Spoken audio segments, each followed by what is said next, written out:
what the story might be here as well in solar. So Bloomberg reported that the Treasury is tightening its clean energy tax credit construction rules. If I see anything in Google, I will tell you guys. I know we already kind of talked about that, but just because I saw that report coming through from Bloomberg, I wanted to address it. Thank you, Adara. Thank you, Adara, for that. All right, guys, it's been great. Fantastic day to spend with you guys. It's Friday, so obviously I hope everybody has a fantastic weekend.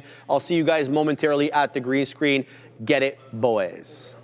Absolutely. Wow, by the time you even pulled up the Alphabet chart there, you timed it, it was already right back. It was so fast. Everyone was saying Apple, Apple, Apple, and you go over to Apple, and Apple made a move to the downside. It was distinct. But it was Alphabet dropping $4 clean. I'm hearing an echo in my ear. The $4 clean here, and then right back into VWAP. That is nuts. Still haven't seen any news. I mean, we know Putin has landed, and Trump has said the meeting will work out well, but this has nothing to do with that. This is the second time this week that Alphabet has had a big drop in the afternoon, only to come all the way back. This time it came back even faster here, Obi. So I wish I could tell you what the story was here, but what it can tell me is on almost anything that is perceived to be negative, the market makers, who are all algorithmic now, are dropping the heck out of the bid. And they're so quick to drop the bid here on what seems like nothing. Apple did a similar move. It was about $1, I think $1.20, $1.30, and then right back in here. Now, difference, I mean, Apple was trending down, so at least I could see what was going on there. Like sometimes you'll have an event like that, a trending down stock breaks a low, and it can be like a technical thing, but you can't make that argument with Alphabet. I mean, Alphabet was chilling out, upward trending, and then just broke the volume weighted average price for no apparent reason that we're at least able to find. So yeah, crazy, crazy. I wish I could tell you that if I was on that level too, maybe you have a chance to try to find some kind of a long on the way back, but by the time I flipped to it, it was already right back here. So yeah, no shortage of shenanigans. This is something that, just to slow down for a second, this is something that ever since the flash crash, they call them like mini flash crashes. And you see them far more frequently now. Sometimes there might be like an underlying news story that maybe it's an old story that gets repeated again, so it's not really fresh, but it moves the stock. And most of the reason is, like I said, it's algos making the bid ask. And that causes, I mean, the idea is you don't want to have that kind of volatility in general sense. The traders like it, but in a general sense, you don't want it. But when you have the market making done the way that it is now, as opposed to how it was 15, 20 years ago, you're more prone to have these types of flash crashes. Like the old, you got the plunge protection team kind of bringing it right back up as well, right? Yeah. Just like, well, the old way where you had more human market making done, they were delays, less apt. If there was no news, they're not just dropping the bid. Yep. They're going to be making the market on the way down. And then look at this. Now it's back green here on Google. If I knew what the story was, I would be taking some action. But obviously, it looks like we're in for some. Maybe we get more volatility than we would expect in the afternoon here today. I'm just in HIMS from earlier. And no, Sean has not got a tan. He's getting a deserved time off. He's got baseball things he's got to be concerned about. The team is in the playoffs right now, so good luck to Gia. Good luck to Sean. We were talking about when we were out to dinner. They are. We're out to dinner with Nimit, and after as we're leaving, Sean's like, "Yeah, I got to make the lineup." I wasn't invited. What? We covered this. I was like, come on, dude. Where's my invite? I wanted to see Nimit again. I know Nimit from last time I saw him was a long time ago. But that's okay. It's okay. I see how it is. I see how it is. Nobody tells me anything. The same thing with my household. Nobody tells me anything. They're like, oh, we have a wedding this weekend. I'm like, you should have told me. Should have told me like a week ago. Okay, now I know you're trolling. Now we just know you're trolling. No one's telling you. There's a family wedding in the family. No one tells you till the actual weekend. No, it's not necessarily in the family, but it's like if it's a close relative, maybe. But yeah, no, it is what it is. This move is absolutely crazy. That dip not only happened in Google, Neil. That dip happened in Apple as well. Pretty crazy. No real follow through, but a nice reversion. So it kind of reinforces for me that the bid on Google is still there. That 200 level, that 198 level was a very, very important structure that broke out.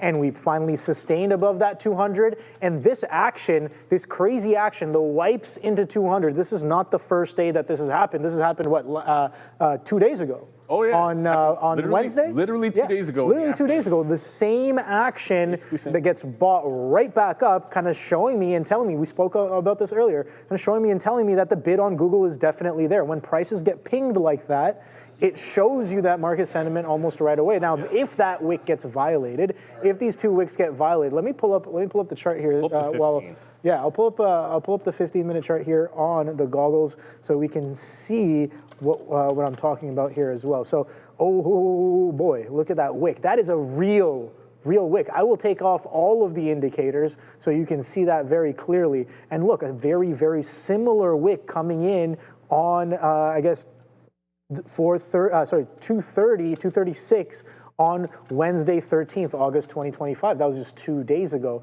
So absolutely crazy, a little bit of a ping into the lows. And look at that, higher low as well. And the breakout that I'm talking about here, just going into onto the 30-minute chart, was this 198. We consolidated here post earnings. That gives us even more confluence.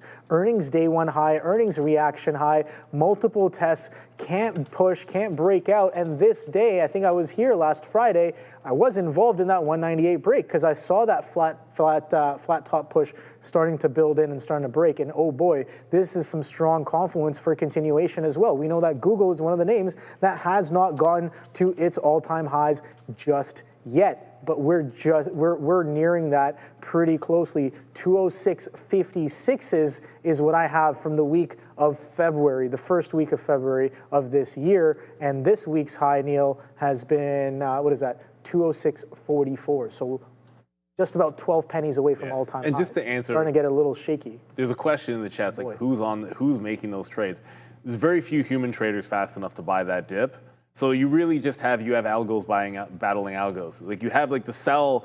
The sell is maybe like people getting stopped out, but then a good portion of, like I said, is the bid dropping is half the equation as opposed to just pure selling. That is part of it too. But the quick buying, those are A, smart algos that are fast, and B, potentially anybody. Like you could, it suggests to me something. There's always, like especially on big stocks, there's always like buy programs and sell programs in a general sense on names like this. So like you can just have a buy program on Alphabet that has a few technical things that it's doing in a general day where it's buying dips and it's supporting VWAP and it's just accumulating shares over a week period, let's just say. When something like that happens, any smart algo that is supposed to be buying the stock is going to destroy a move like that. It's going to crush it because the second it catches a bid, it's going to be faster because it's loading and it's just buy, and it's probably buying it back into that bottom. It used to be like, this is the thing where it used to be that human traders could benefit from those moves much better because it wasn't quite so fast to rebound oftentimes. Look at the efficiency. That move has been made efficient. Yeah. I remember there was like a super montage. Well, I'm going to date myself because like in the Nasdaq. There was like the main gateway. It wasn't called Nasdaq. It was called it's like Super Montage, like way back in the day, right? And so this was before the good old days. Like each individual book, and I have to try to show you to be able to explain this. Otherwise, none of this is gonna make any sense. Each individual book that you see didn't trade against each other. So like Nasdaq's here and ARK is there. Like if you sold 10,000 shares on Nasdaq, you would eat all the Nasdaq liquidity. But like ARCO, like everything else would still be on the book, and someone else would have to buy and sell to different gates. That's the ARB, right? Exactly. But what would happen? What used to happen sometimes is if a rogue sell program came in on a specific gateway, it would drive the stock down, but it would do it in a structured point where you would see it happening on a specific gateway, and then when you'd see that gateway stop, you knew it was over because it wasn't just selling, and that's the old way. So traders used to be able to crush mini flash crashes. But let's go. We've got the rundown to do, and Google's right back here with absolutely no news. It's insane. I cannot believe. Reversion. Next time you just like, maybe we should always just have bids in front of 201 on this stock. Let's go to Sharif. Different game.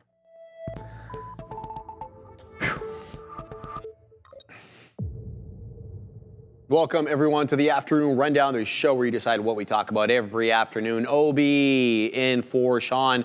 The boys, they're locked and they're loaded and they're ready to look at the tickers as decided by you. But the only way to get those tickers up there, you've got to join us in the chat and you've got to vote. Super easy. You throw in that $sign followed by whatever ticker your heart so pleases. Start voting at 8:30. Goes all the way to the end of the midday show. Make sure you're voting every day, guys. Here's a look at all 4 major averages right now. Only one of them is positive, and it's on the bottom right of your screen. That is the Dow. That's a DIA up 0.33%. Everything else negative, including the NQ top left of your screen, down 0.39. The small caps taking it on the chin, down 0.4, and the ES faring. The best of the negative indexes, barely red on the day, down 0.08. Here's a look at the first ticker as decided by you, Opendoor. Positive on the day. We tried to look at this one during the midday show for a breakout trade. Didn't quite give you that, but you're still seeing some higher lows here. On the back of this headline, CEO Carrie Wheeler is stepping down amid investor pressure. The market likes that, and the stock is up on the day.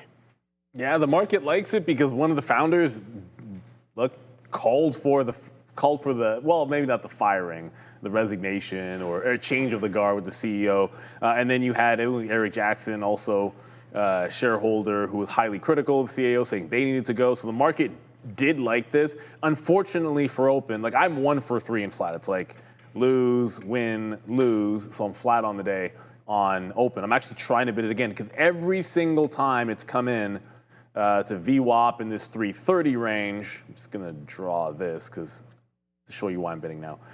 Every time it's come into that 330 range, it's bounced out of it. So I've been looking for that long to give me the continuation. It's a squeeze play as well, 23% short float. Yeah, I think it's got some more room to run. I know it's run a lot, but ultimately, like it hasn't broken down, which I like.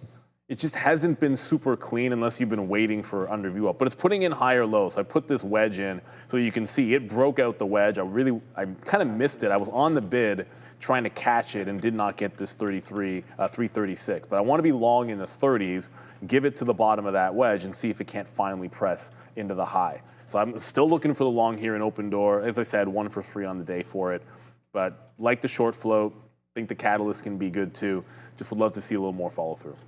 Yeah, no, I like the look here as well. And I like that you pointed out that wedge. I think that's very, very strong when you kind of push that onto the bigger picture and what's going on. This is a bit of a, we kind of talk about liquidity traps. This is pretty much a liquidity trap, what happened here, right? You have that strong volume push. We do have, look, sellers won, swing shorts won for multiple days, even a couple of weeks here. This is a daily chart once again. So yeah, it did pull back pretty nicely, $5. Again, $5 being a very key price when it comes to stocks. It could not get past that $5 mark.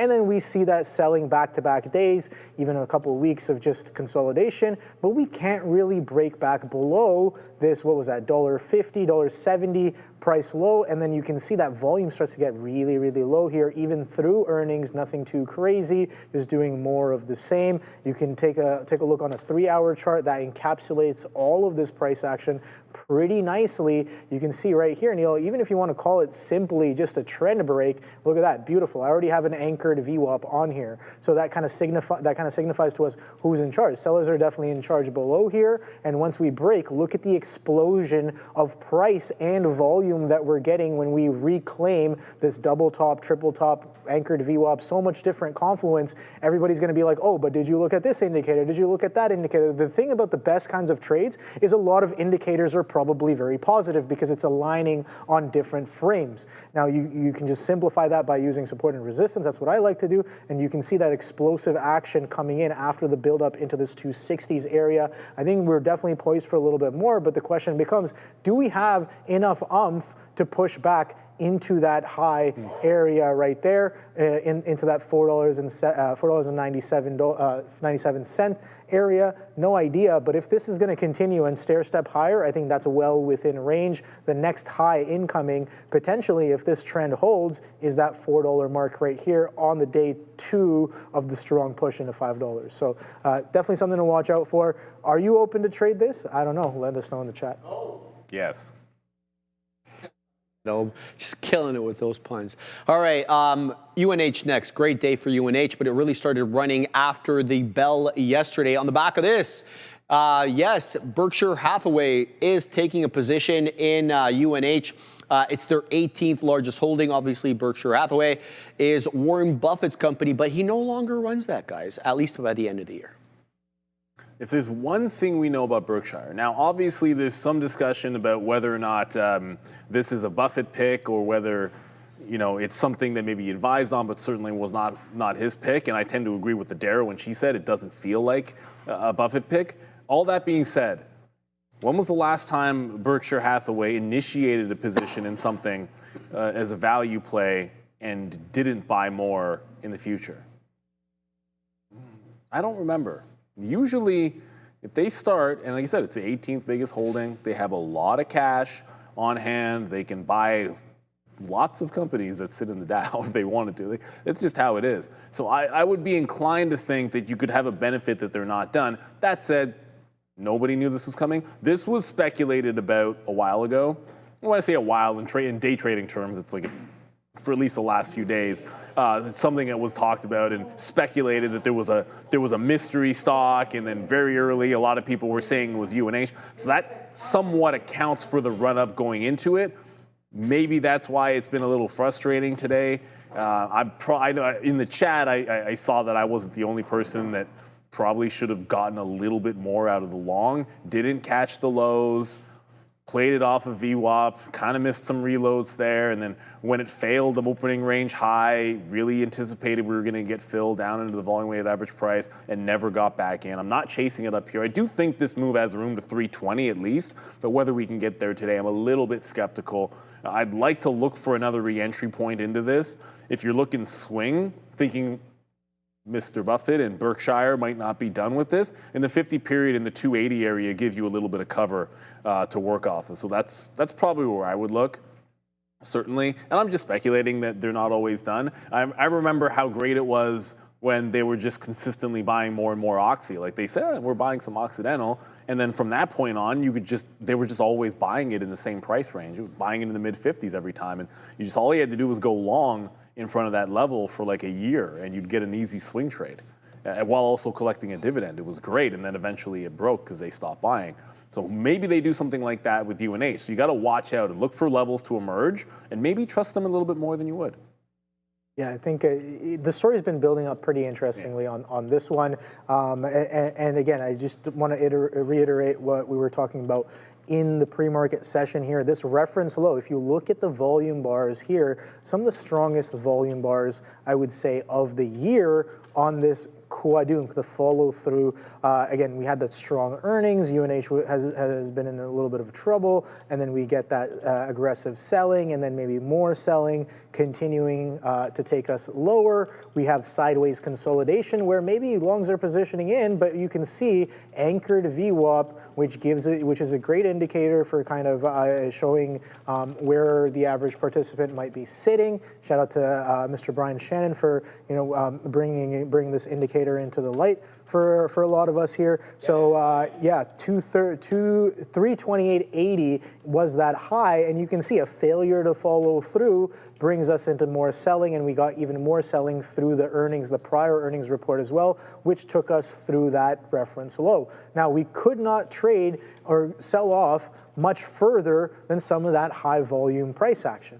And then we kind of pulled back in. So for me, that's a little bit of a false break. And we saw over the past few weeks some strong sentiment with some big players stepping into the name and definitely catching a little bit of a bid on that. And we're finally back above that anchored VWAP. So what I'm watching now is just simply support and resistance. If we can get past some of these levels and create a solid base on this, I think the chart will develop just as good as part of the story is developing. I think it's definitely very, very oversold on this one. It definitely is taking a lot of oversold indicators throughout this downward movement. But again, it's oversold until it isn't, and I think that this anchored VWAP will definitely be telling, and that 328 was that high, 328.80 high will also be very telling. Can we build structure on top of this?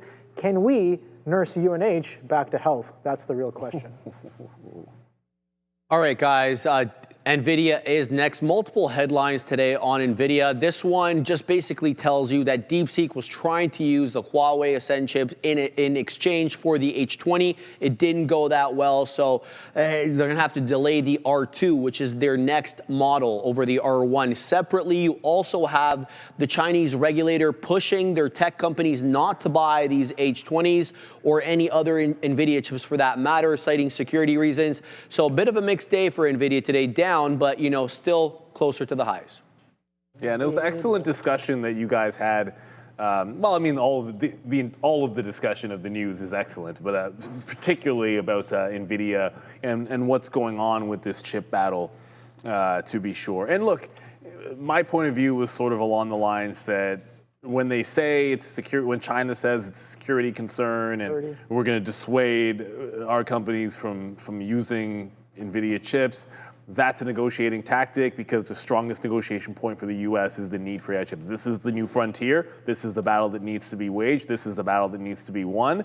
Information is king, and processing information and using it is what AI is going to be able to do. And it's just, like I said, this is a battle they have to win, and the U.S. wants to have, A, they want their companies to make money from it, and B, they want to make sure they control the rate at which China's able to catch up. And you do that by having them rely on Nvidia chips. And China doesn't want to go cold turkey. So something's going to happen, and push comes to shove. I think we all like Nvidia. We never got a chance to trade 184. My first thought was I did want to short at 184, but it didn't get anywhere close, just kind of like yesterday. So dip bought it. First one failed, second one made it back. That's all you really, first one failed, second one kind of made it back. And now we're resisting. I know you're in the short, so you can just say we're resisting. We bounced to about 180 in the morning, and now we're resisting 180 as we speak. I'm not in it. I am eyeballing AMD instead for a short, because I preferred AMD down here. I just felt the chart was a little bit weaker, like a clean breakdown through 180, then some lower highs. So this is the one that I'm trying to short, and I'll just quickly throw in this. It's breaking trend right now, so I'm kind of about to get into this bad boy. Where is he? There he is. Hey, how's the team going, Sean? Let us know in the chat. Throw it in the chat. How are you guys doing right now? And well, how's Gia doing as well? And the other thing too is, Sean, man, I'm interested in moving my pick 13 and pick 38. If you want to send me an offer, our fantasy drafts tomorrow. I'll see you at the draft tomorrow. But if you want to send me an offer, that's fine as well. Yeah. Shout out to Sean. I just messaged in the chat. Good luck on the tournament there, and yeah, hopefully it's going well. Let us know in the chat how it's going. I'm sure we're all curious to know how that's going here. And yeah, no, the market's been great, man. I think a lot of crazy opportunities, but not really anything too special going into the end of the week as well. But yeah.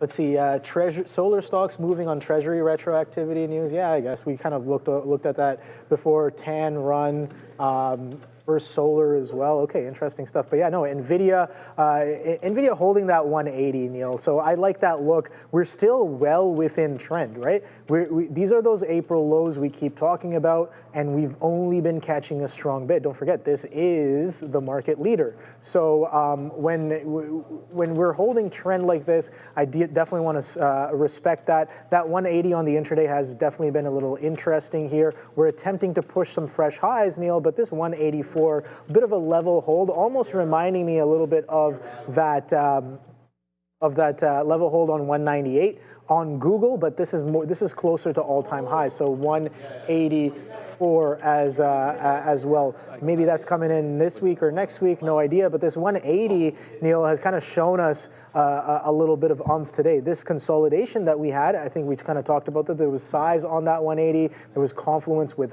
VWAP as well, holding above VWAP. And we were having that discussion a little earlier, and that's when this break kind of came in and gave you almost instantly 20, 30 pennies for a push all the way up to 80, 30. So nice little scalp on that one. And we're holding higher highs and higher lows as well. So yeah, I did piece off a little bit of this short. I did try the short here when we're going back through 180, but I've pieced off, I guess, about 70% of that as of right now, just waiting and watching to see if it'll actually come in and break this high. And it's starting to look like it definitely will. The market's holding up pretty well here as well. So yeah, definitely one to watch out for on Nvidia, but well within trend on the higher time frame.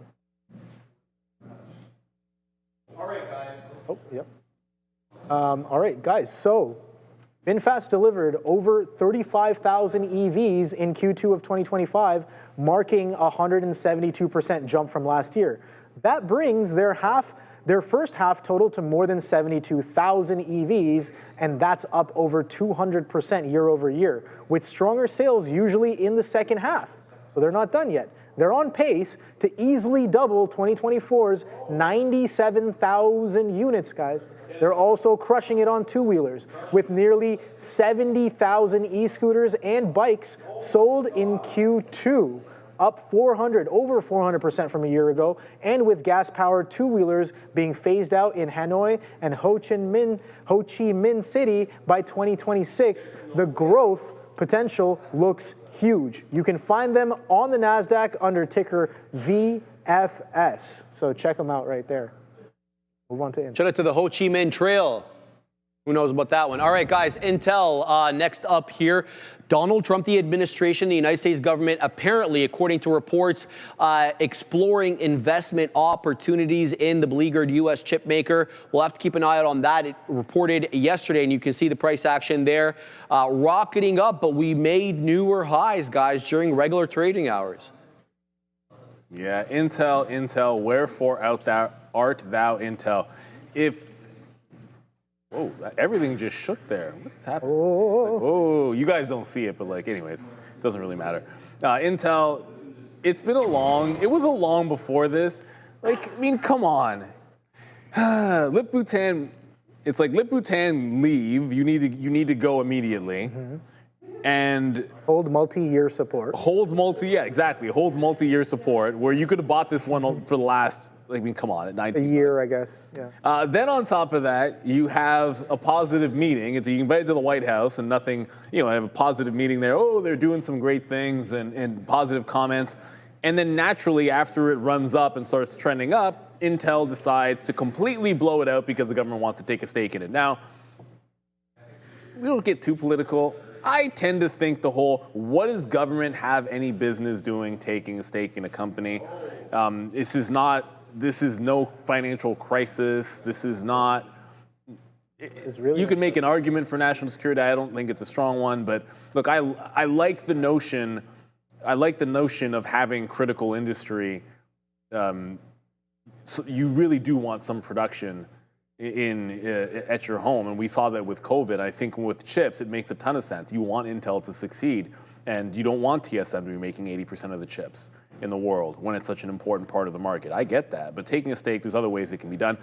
Notwithstanding, this thing has been a long. I know I usually like this thing short, but for the last 3 days, and then I'd call this now day 4, it's just been a long. I failed at the first long, the second long didn't do well enough with, and now it seems like it's made a turn.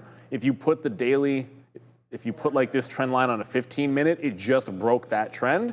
And the best part about this is now I can show you, there it is on my 5-minute or 3-minute chart. It broke this a while ago, and I wasn't really paying attention because I was really only thinking longs in this stock today. But look at that. If it holds under this quarter, there's still some room to VWAP. So almost if it presses 25.20 and can't break out that quarter, I think you can short this into the volume weighted average price and get yourself a point. But it seems like Intel has turned the corner. The issue is any longs from here to swing, your risk is to $19. It's not bad. It's just you could have had that a few days ago. I'm holding this from a while back with a cost base of 22. And I'm not selling any. Probably not buying anymore. I could be convinced to buy some next week, but I'm buying CRM on Monday instead. Oh boy, nice. Yeah, no, I like the look here on Intel, Neil, and I think you bring up a good point. It shows some strength, and I think the government getting involved is exactly that. You want to support and bring up your homegrown companies, right? You know they're capable of doing well, and they might even want a vote. They want a stake. They want voting shares. Of course, they want to be involved in the direction that the company takes. And Trump has kind of expressed this before, maybe the leadership is questionable, and maybe that's why you want to have a voting stake as well. Yeah, right. Maybe. So I think there's a lot to it. Regardless, I think it's poised for a move with the consolidation that we've been seeing. On top of that, 19, has it broken that range high yet? Absolutely not. We talk about that being $28. So still, we're within range of dropping all the way back down to that 19 level as well. So I'm going to continue watching this one. I do like it. Like as Neil said, I think the bids were at 19s. So I think the buying should definitely, you want to buy with some of those buyers there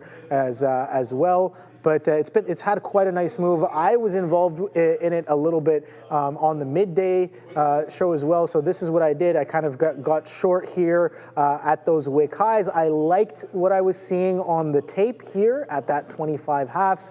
Unfortunately, I did not hold most of that position for a pull into 25. It didn't even get down into VWAP, but I was very adamant to cover aggressively, and I took another one right here, 25.40s on the lower high after we kind of wick that 25 halves. So once again, kind of showing us that sellers are there for the interim, for the shorter term, and it took a little bit of a piece off of that. But oh boy, what a nice hold of that 24. And a step up onto VWAP, and a breakout of opening range highs, and a double bottom hold as well on top of the opening range highs where that resistance turned into support. So in terms of a daily trading vehicle, Intel today has been absolutely solid. It's followed technicals to the T. It's shown you where buyers and sellers are. It's respected some of those levels as well. So I think it's a great vehicle on the day today. And again, I want to reiterate, this is doing some significant volume on the day, pushing 245 million shares now, Sharif. So absolutely crazy kind of volume happening on this one. But that's all I got on Intel. Let's see what's going on with CoreWeave. Yeah, CoreWeave, guys, the lockout period expired yesterday, and that's kind of what happened there. We sold off a little bit. Could have been a lot worse. CoreWeave was that IPO that we had earlier in the year. They're owned partially by Nvidia, and they rent out their GPUs or advanced AI processors to those who want to use them but don't want to necessarily buy them, boys. So CoreWeave, as you can see there, been kind of a sell situation on this chart as of late. Yeah, and just someone in the chat just asked, and I guess I sort of said I'm buying CRM. And if you're not watching every single day, like sometimes I'll make the mistake of, well, I've mentioned this a couple of times, so it's sort of it's obvious to me. But if you hadn't seen the show, the reason why I like CRM here is just this little double bottom, and it's on a weekly chart. That's why I say I'll buy it on Monday, but. I mean, at this point, I could cheat and just buy this at the close if I get a chance to get on my phone and do it in my PA. It just has to do with this reversal candle on the weekly, right? Holding that 200 period on the weekly. That's all. Just a nice little technical trade here for myself. So that's what I like on CRM. I might just cheat because there's almost no chance it's going to violate that low in the last couple of hours of the day. When it comes to CoreWeave, like a lot of times we talk about buy the rumor, sell the news, right? And in this particular case, buying the rumor on CoreWeave, oops, I should go back to a daily chart. Let's start with the outside first. Buying the rumor on the IPO lockup would be selling before the lockup expires. And that's essentially what happened. And then today it's flat on the session. Looks like they bought the news or sold the news, which is to buy it back up at the open. So it required some patience. I don't know that I was patient enough early in the trade, and then I took one shot at it. I was looking at $100 essentially as resistance, and then like 104, like right down here where it broke down in the afternoon, and then this 104, we never really tested that high, so got in early and stopped out, and then did get the reversion back into VWAP, and then haven't really touched it since because it's been upward trending. So there's still a chance, and ARM was like this, where when you have the lockup expiration go, it's not like a bunch of shares don't just get dumped. It might sell off over time, and there might actually be a bit of a bottom or a bit of a selling event. It just might take some time for it to happen. And when you consider how far it's almost been cut in half effectively from the highs, it could take some time. That was a lot of selling for 2 days. Right? Like this was a short all day long yesterday. It was a short at the open at 116. It was a short in a consolidation break, another one at the end of the day, breaking $100. And the day before it was the same thing. So I guess it just makes some sense that there was some profit taking that came into CoreWeave here. And sympathy-wise, I mean, Circle had a similar thing happen at the open, I guess on sympathy you could call it. And like I said, I think there will be a sell event, but this one kind of just ran out of steam today. Yeah, I think there's a lot of I think the technicals are showing a lot of reason for the selling, Neil, and I just kind of want to point that out because it's already happened. So there's going to be a few lines on here, but there's two that I really kind of want to point out. Neil, you can see this orange one right here. This orange anchored VWAP is from IPO, right? And this was beautiful enough. This is why I've been kind of trying to get aggressive with CoreWeave over the past couple of days. Look at this trend break reversion. We come in on the wick and test some significant levels. This was that breakout push. That anchored is sitting at that breakout push. I'm sure if I drop an anchored from the highs, we rejected that on earnings as well. So let me just do that right now in front of you guys. Look at that, beautiful. That's that red one from the all-time highs on CoreWeave, and you can see what happens on the earnings reaction. We actually break below. The day before, we attempt to push up, and we get a nice grinding bid all the way up through that all-time high anchored there as well. But this orange anchored coming in yesterday, look at the selling that comes in on the breakdown of that. So now we're kind of just digesting. Is it a leg, consolidation leg? I don't know. But this trend break reversion was absolutely beautiful back into mean prices. And now we even push even further below that, as it is, again, multi-day selling off of earnings as well and rejecting those all-time high anchored VWAPs as well. So I have some of these prices on watch. 100 we're trading below now, Neil. So let's see if we can kind of trail back in. Let's take these indicators off once again and just take a look at the naked chart. I'm just going to go to an hourly chart right here, and you can see this is a technical breakdown of this support, this 101 area. Now we're consolidating post earnings underneath what was support that took us all the way to 150s. 150s failed to follow through. So what does this mean? We're trading below 100. We're trading below the anchored VWAP of IPO. Are we poised for a little bit lower? And I think that's well within range. We can probably pull down into these week one highs all the way to 63s. That's $30 lower and still be perfectly fine, I think, in terms of where we're headed. I think the selling off of earnings was very telling.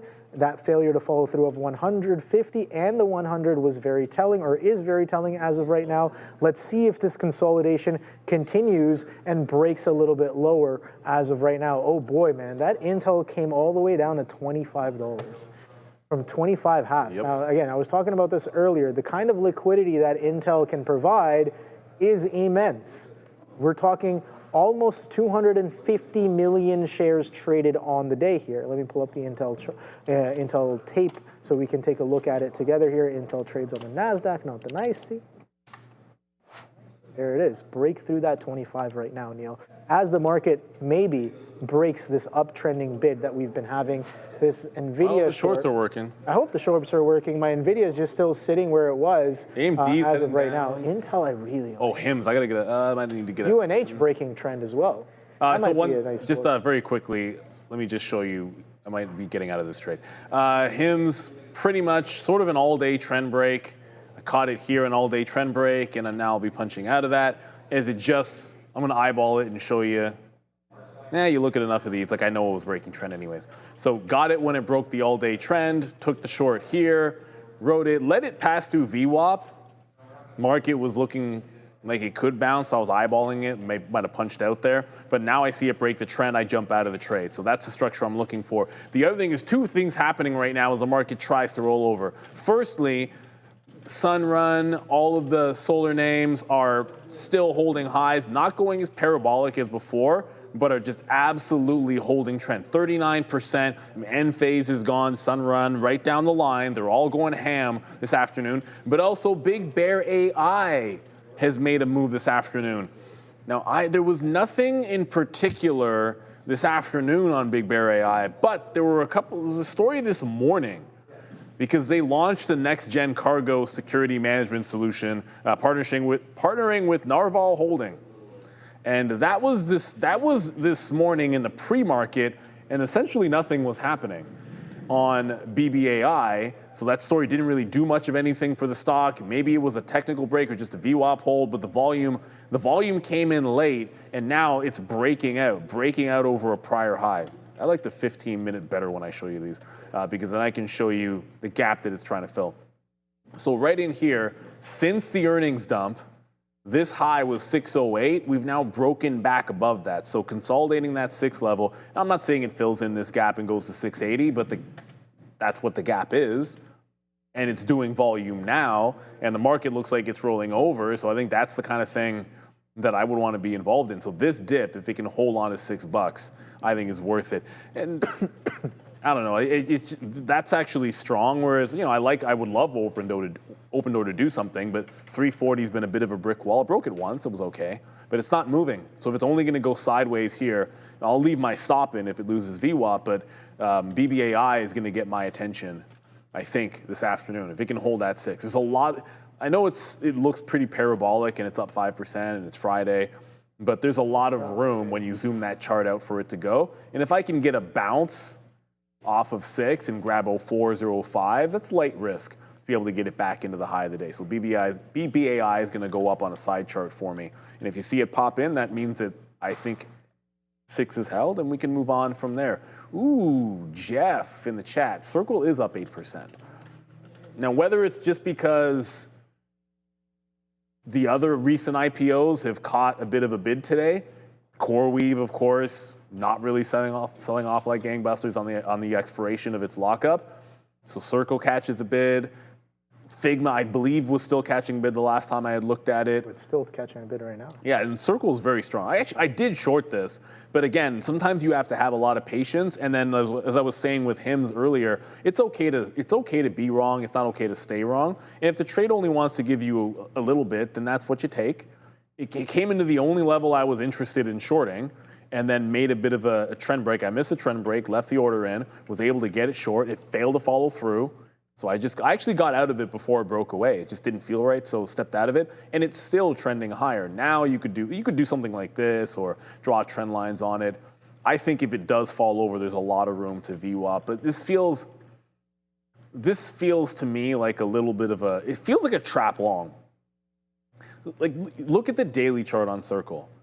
It's bounced, come right back into that prior support at 151. If it fails to break this, I just feel like you can revert this trade this afternoon. If it cannot hold 150, like, why wouldn't there be sellers? It's such an obvious support, and one of the more simple strategies that anybody looks at when they chart is prior support turning into resistance and vice versa. And that's exactly where Circle is sitting, unable to break. That's what I thought this morning, and it's the same thing now. That said, if it's trending up, I don't like taking those without a trend break. You know, that's the entry. It's the entry that I prefer. It's an all-day trend. If it doesn't break the all-day trend, then I shouldn't be in the short. You like the long, though? Because we're breaking that trend to the downside. That downward multi-day selling, we broke that trend today. But then if you look at where the breakout actually occurs, it's a little higher. No, that's a horizontal break. I'm talking about. Oh, you're talking about the. I'm talking about the trend break. You're talking about that trend. I'm talking about that trend break. Obviously, you don't want to include that high because that's overextended. But that would have been just those 2 days with the top wick. Yeah, exactly. So it's like, look how cleanly that's working out now. And look at it. Look where it accelerated to. Like, that's exactly where it accelerated. But the thing about that trade is, and this is like any trade, it's all well and good to go and look back at it. It's more a matter of, hey, are you taking that trade in real time? Like, I would make an argument that, I mean, Intel had a trade off VWAP that was similar to this, like trend back down into VWAP and gave you an explosive trade. Well, I took that trade because I was looking for a long in Intel. Well, I was never looking for a long in Circle, so you're not going to find one that seems obvious. I was looking for a short, to be honest. That's exact same thing. So if that's the case, unfortunately, sometimes your bias will get the best of you. If you don't have a bias on the stock, probably you want to be long there. But I still believe it's a little bit of a trap. Lexter, I did see Mullen, and it makes me sick to my stomach that I have not traded BINI once. This might have been the easiest trade that anybody could have ever done. Is that the daily chart?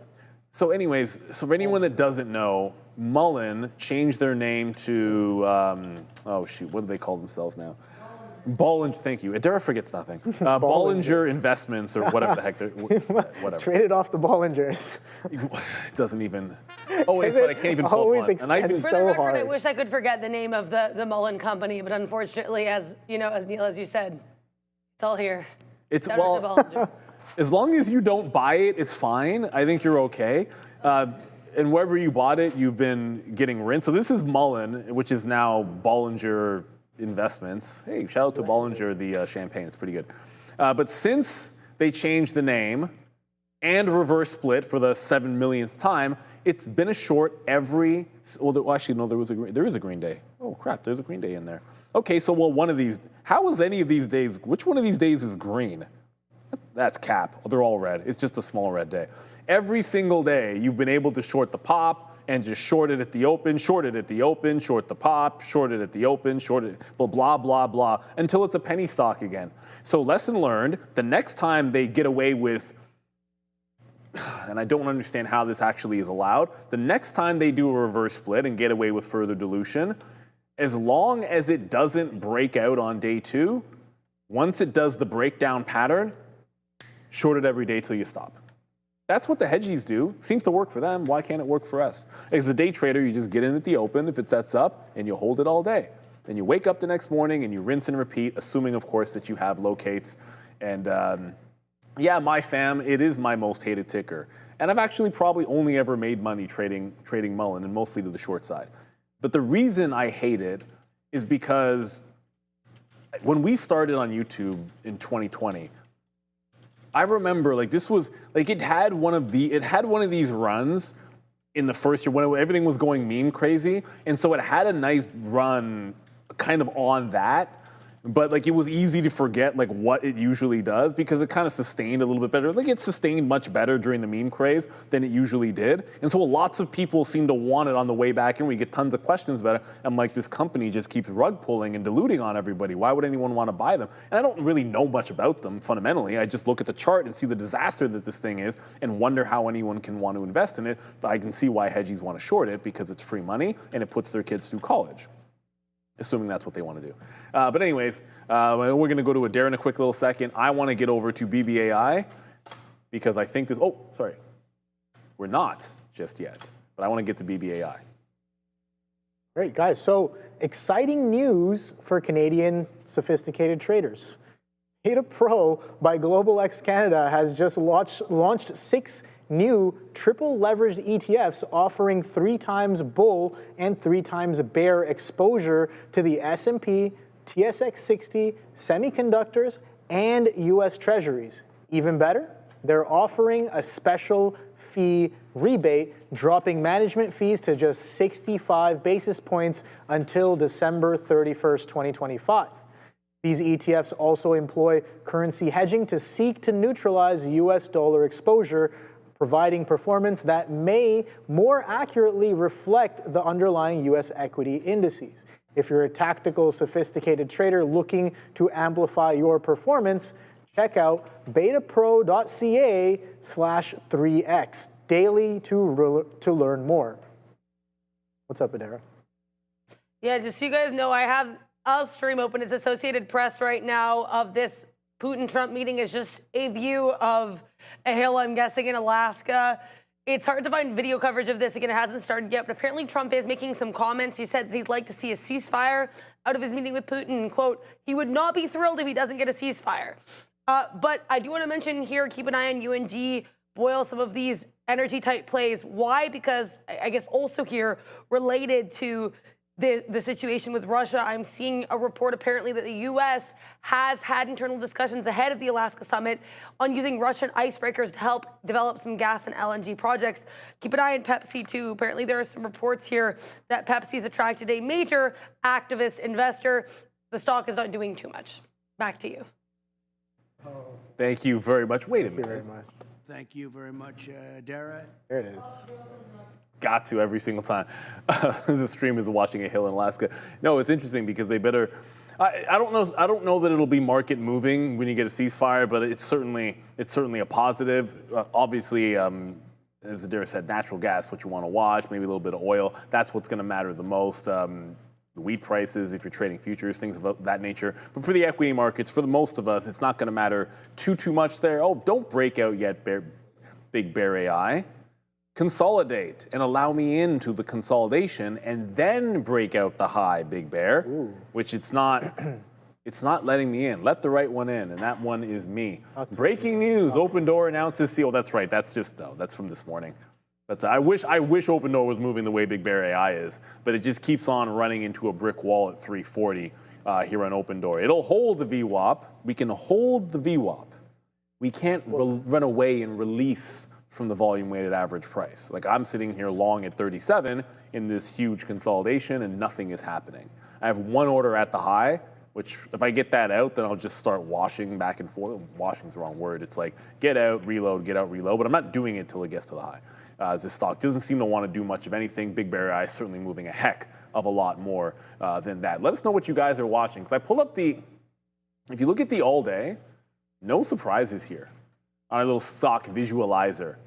Opendoor has been leading, which is interesting that it's still at the top because realistically, like it's not really doing as much. UNH makes a lot of sense.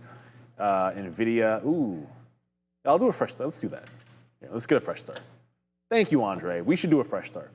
What are you guys interested in this afternoon? Make sure you type in the chat $sign and then the symbol. If you don't type the $sign, your symbol doesn't get counted. I know it sounds simple, but every single time I look up in the chat and there's people putting in symbols and they don't put the $sign and it doesn't drop down. See Broadcom and Enphase and Tesla and Marvell and Bull. Go Webull. Hopefully it's going up. Pinduoduo. Someone literally typed in symbol. Well, oh, come on. You think I'm not going to see? I see you. Real symbols, please. AMD in here. Webull in there.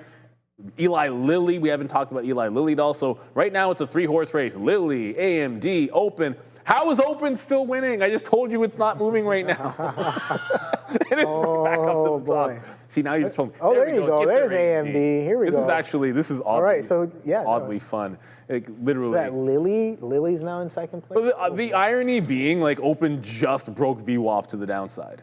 Like, that's the irony. As AMD now takes the lead here, I got to show you Opendoor, because Opendoor just lost the volume weighted average price, and I just got out. So I'm now 1 for 4 on Opendoor. Like, once it actually ran, and you guys still want to talk about it. Advanced Micro Devices, maybe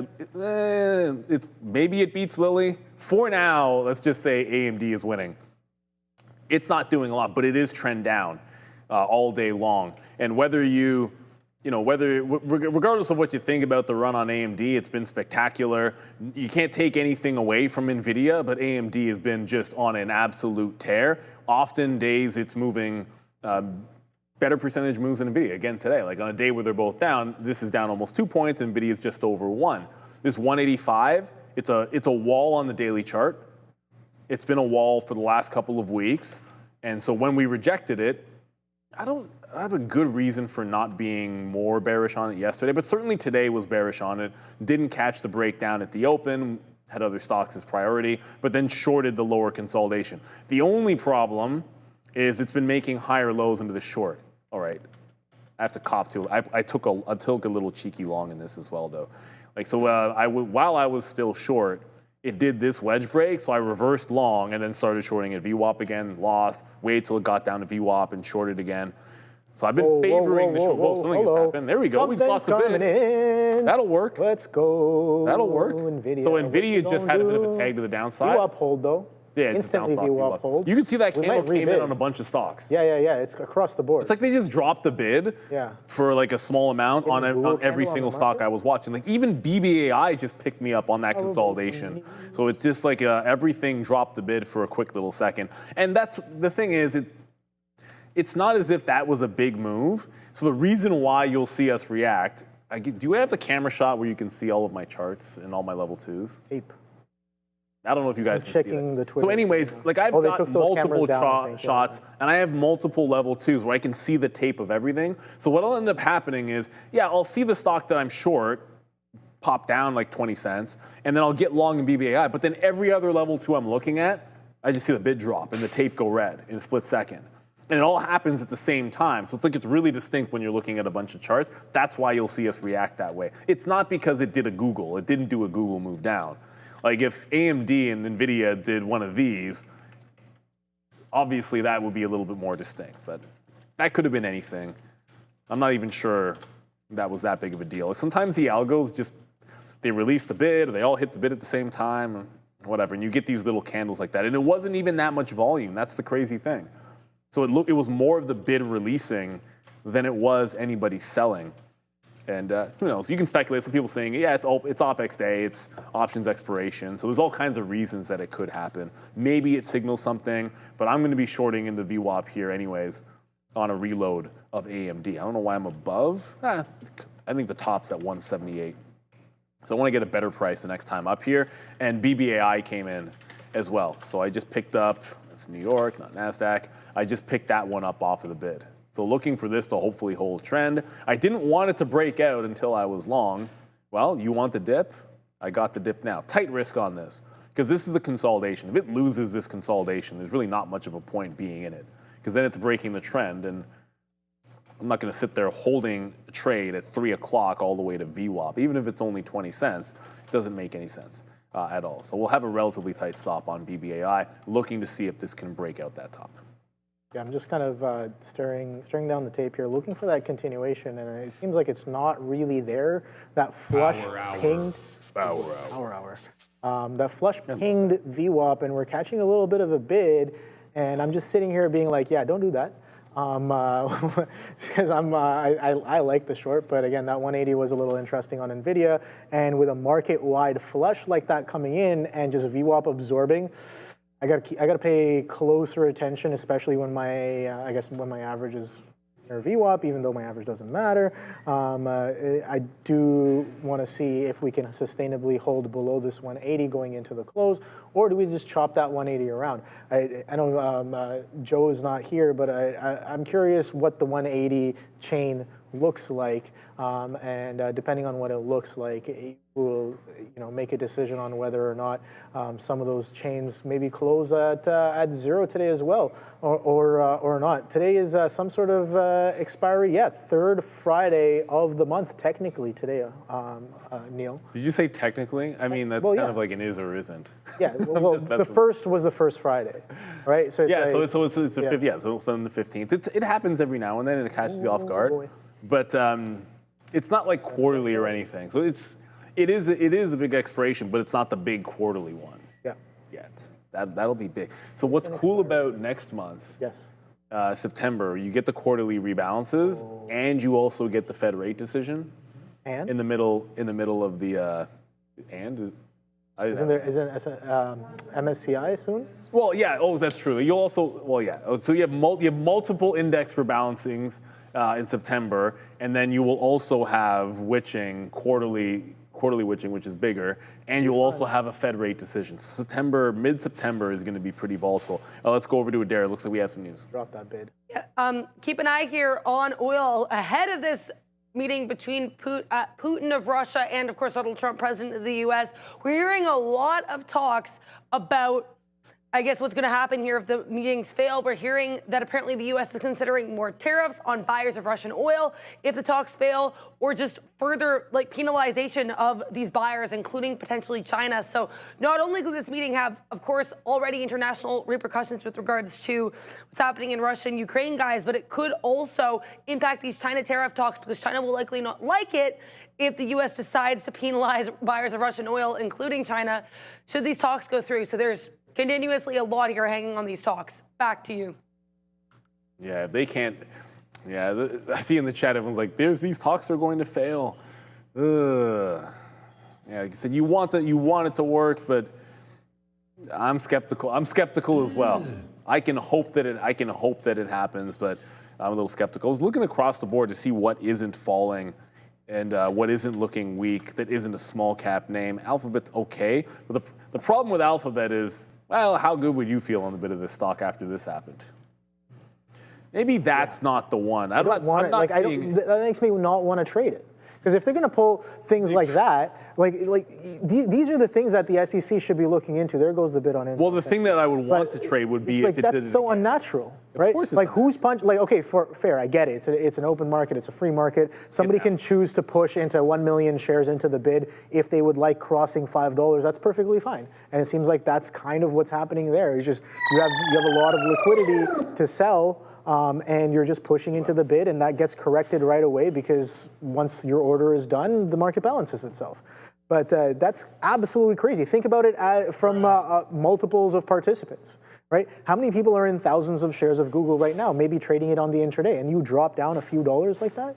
And Dude, just I'm run long everybody- if I'm long 10,000 shares, that's not a great day for me. My stop is definitely getting hit. You know what I mean? Unless you're using ATR stops, then maybe even then, And if maybe you've you're ever getting been hit, in one of right? those, if you've ever been in a flash crash, Yeah. all you can hope is that somehow you were out at the beginning of it. That's Too bad we can't call mini the flash. brokers and be like, hey, can I get that price from when I actually hit the order? Yeah, there's nothing I like can't do that anymore. Yeah, there's nothing like being in a trade. Whatever. Actually, when we were at the dinner with Nimit, he said he appreciated, because I told the story of there was one time that I was in a pre-market trade last year. Yeah, last year. That was so it was so boy, yeah. ridiculous Yeah. that even I was like, there's an actual chance I could get this broken. I really did think there was like a non-zero chance that I wouldn't have to take the hit because it was so absurd. Yeah. It didn't get broken. I had to take the hit, but it's like that doesn't happen for even a prop trader or regular traders. But when the big boys it happens to, you got to be careful because they will break the trade. That happened to me as a penny stock trader, where I was on the right end trading penny stocks on something like a long time ago, and I remember being like, yeah, I'm not just on the off chance I'm not going to cover this win right away because I don't want them to break the trade on me. And then lo and behold, the trade ended up getting broken like a couple of hours later. I'm like, yeah, of course you're going to break that trade. There's a lot of edge in breaking trades. That's just no, but it's like if the right person makes a mistake, yeah, exactly. then the trades can get broken. And the function of trade breaks actually makes sense to me. If it wasn't for that on the flash crash day, a lot of trades needed to get broken, and they did, rightfully so. I think it's good for market structure. All right, AMD is catching a bid here at 177. This little mini move that we're baby, right more back selling. right back into the selling. Yeah, More there selling. we go. Here They we just go. sold right back into it. Turn it Just back trying to on. hold 77s. They sold right back into it. I want to see that next push down. The low 176.5 is where I'm looking to Down, get. baby. Like I was holding, like last time I was pretty disciplined enough to not take anything out till it broke down at 77. This time I really want to see it do that same thing here Moving again. so fast that my orders are getting canceled. Oh yeah? Yeah. Look, they keep wiping the bid. Well, the market's 79.5 dropping something. nicely. It's Market's just- dropping, yeah. It's Friday afternoon dropping. That's the thing. Like it's not By that. they, I just mean sellers. There's no Yeah. market makers. No.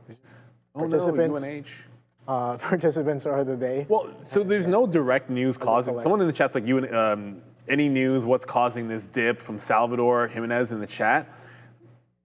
You could make the argument that the only thing that has hit the wire are these talks right now. You could make that argument, but there's nothing crazy. Oh, wait a minute. And on cue, we're going to Adara at the news desk. Who knew? This is not anything market related. I just want to clarify that right now. I mean, it is related to the market, but not to the overall market. Medtronic on watch, MDT getting a nice little bounce here. Seeing apparently there's a note, I guess, apparently Goldman Sachs owns $1.4 billion worth of MDT. Does not clarify if this is after 13Fs, but I would assume contextually this is likely after the 13F filing. So I guess this note is making the assumption that because Goldman Sachs owns this much MDT, they could have activist purposes. So I guess speculation here about activist involvement from Goldman Sachs for MDT, Medtronic. Back to you. I once owned that stock years ago. I don't really remember.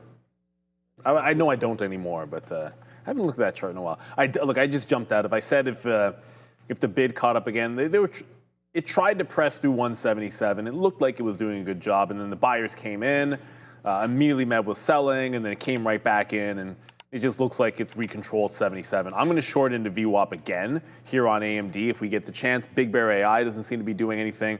And we had to go to Adara just there, but it was UNH that I wanted to jump over to because I saw a few people saying, why is UNH falling? Probably just a sentiment thing. The market's rolling over. Big time resistance at 310. Really felt this move had juice to 320.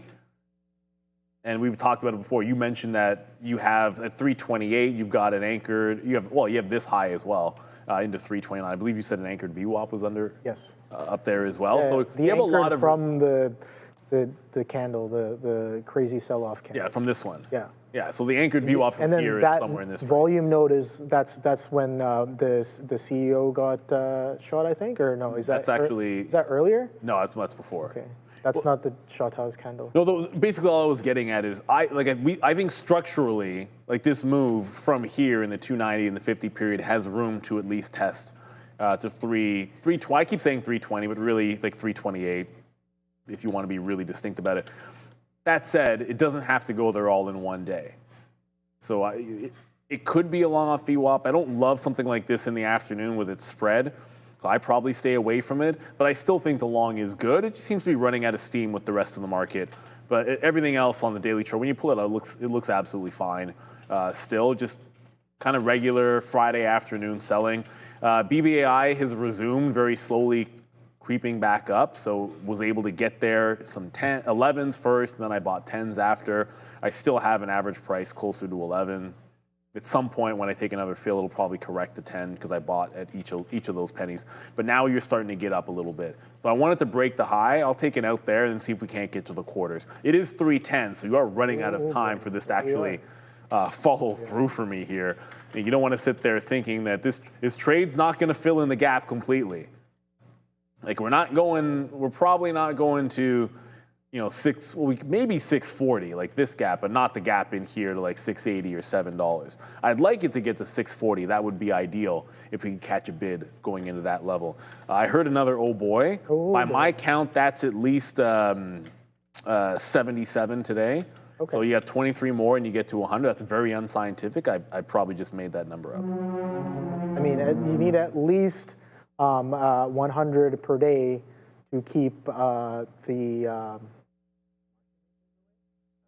Do you want to keep the market makers away? Absolutely not. I want all of them. I want all the smoke.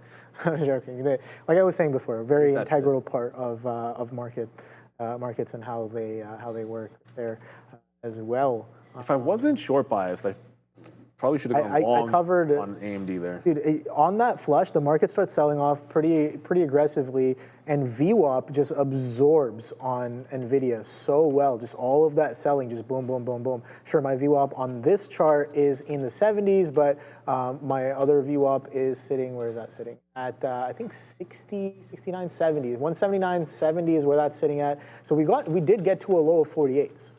Right, we did get to a low of 179.48 here, and I did like the short against these highs at that 180. We did kind of break this interim trend, but if you're going to get all this selling and then just absorb VWAP, it's basically telling me that, okay, buyers are pretty strong or continue to be strong on this one, so maybe we wash 180 a little bit more. But the one that does keep selling, and oh boy, is Intel. Intel now trading 24.75. Oh my goodness, what a short. 24.75s.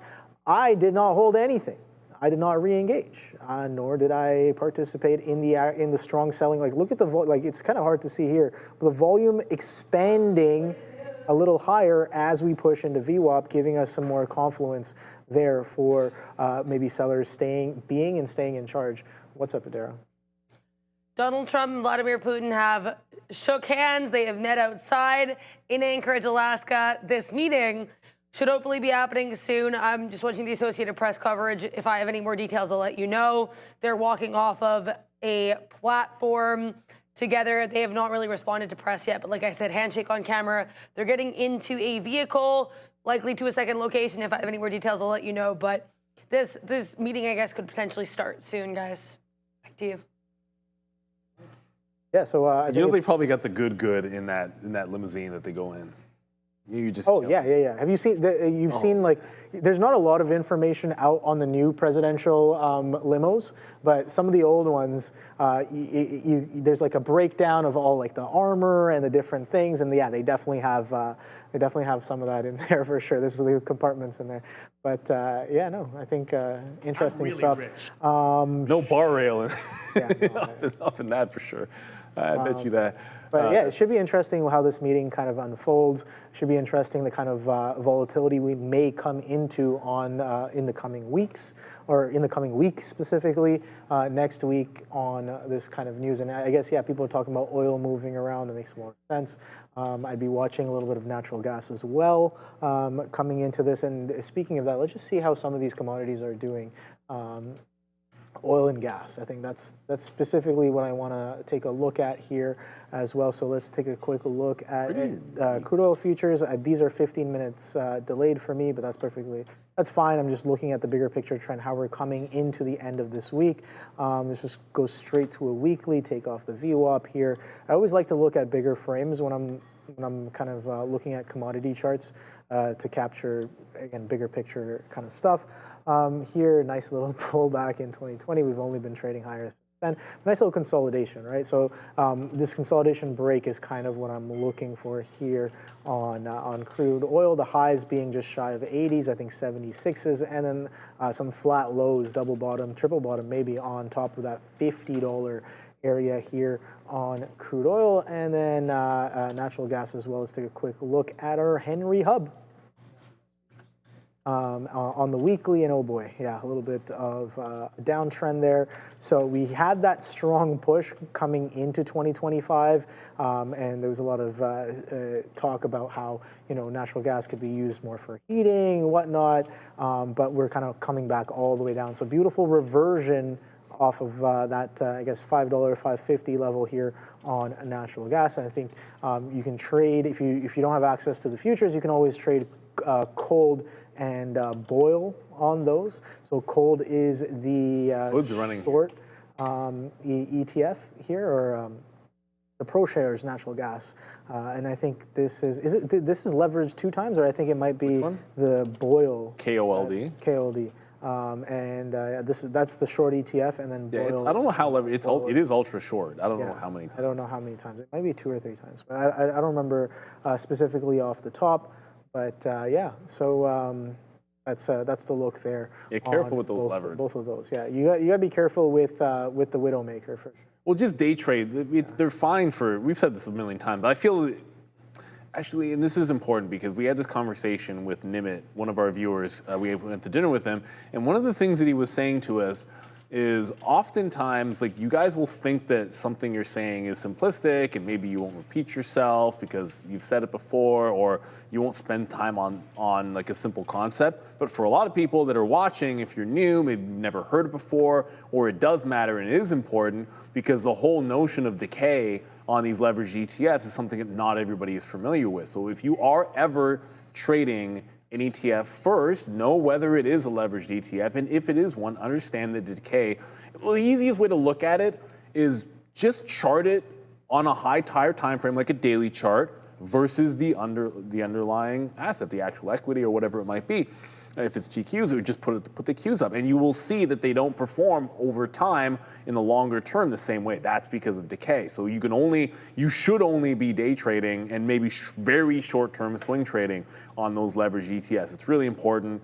And again, I know for a lot of you, you probably already know that, but not everybody in our community knows this. And there've been traders that are like, oh shoot, I didn't know that. That now makes some sense. I'm like, why am I not making money on this when I'm holding it? Well, that's oftentimes the reason.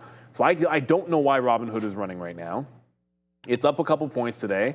Well, I mean, Robinhood could just be going up because it's Robinhood. Like, let's be real. Like, the stock, this is the daily chart of Robinhood. So why wouldn't Robinhood be going up? I mean, it's just stair-stepping up after making that low.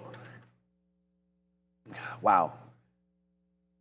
I'm just looking at the chart and looking at this setup here. Like, there's your low, there's your false break at the bottom in the morning, there's your hold of the higher low.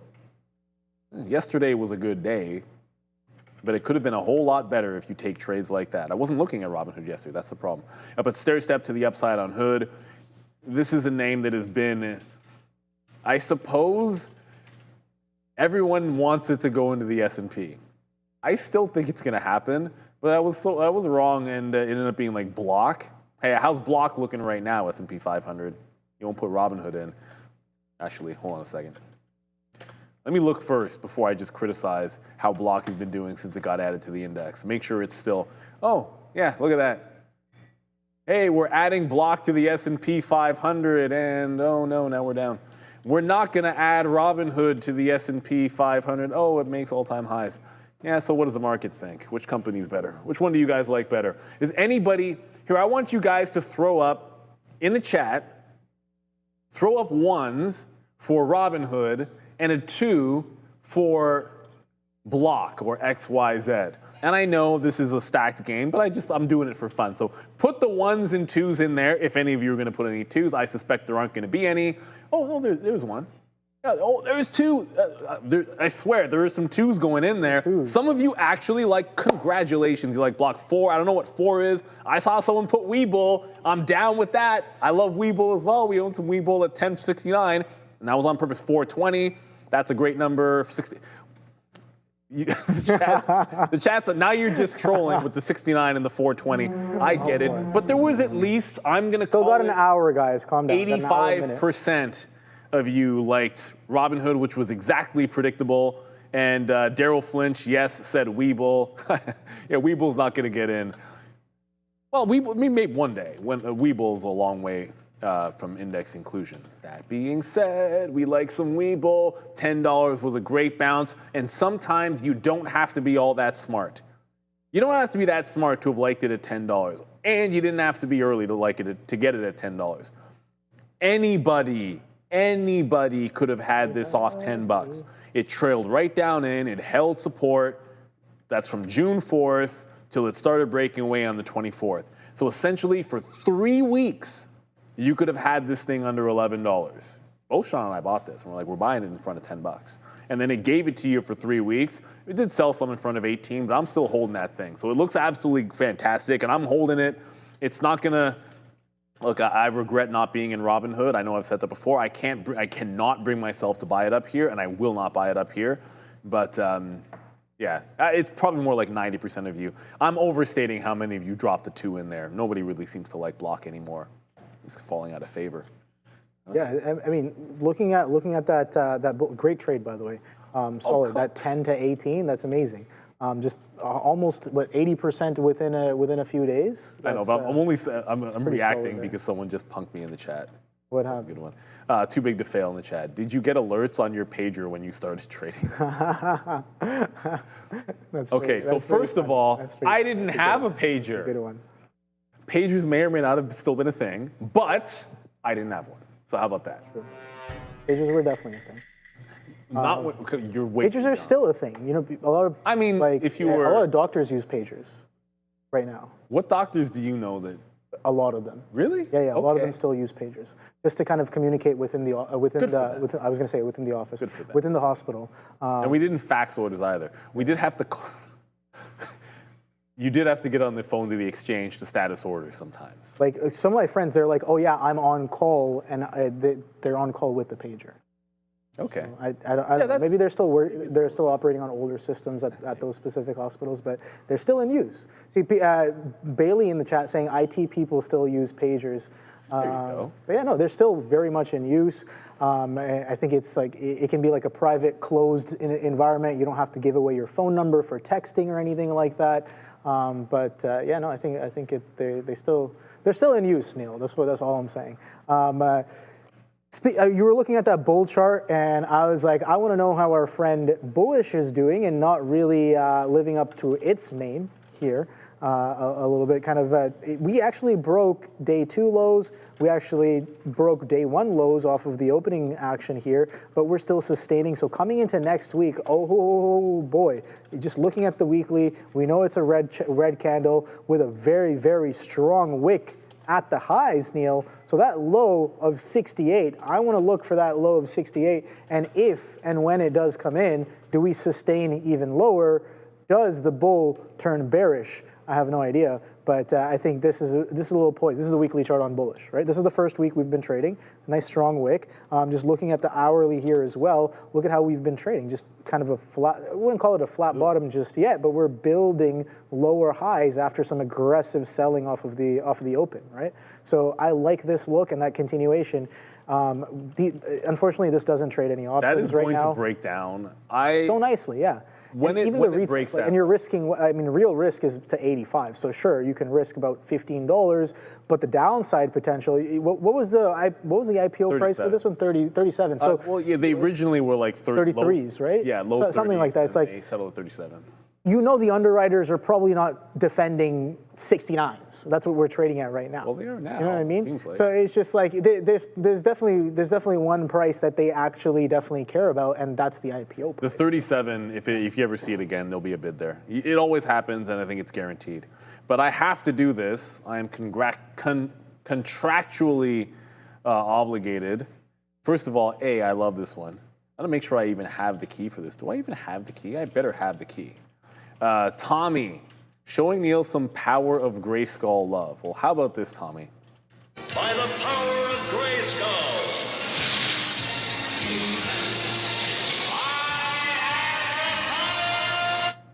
And if you know, you know. Grew up on that stuff. I didn't watch it too much. I think I watched like snippets here and there. You're not. Who's this? There's memes about it too, right? There's that skull guy. What's the skull guy's name? The skull guy? Yeah. What's this? Don't tell me. Yeah. Okay. Don't Yeah. tell No. me. Thank you. There's a Skeletor. So there's that Skeletor meme where he says some truth and he runs away. Right. I really like that one there. I'll see if I can pull it up. But the thing is, I've watched it. It's such a great memory because I can hear Skeletor's voice in my head. Yeah.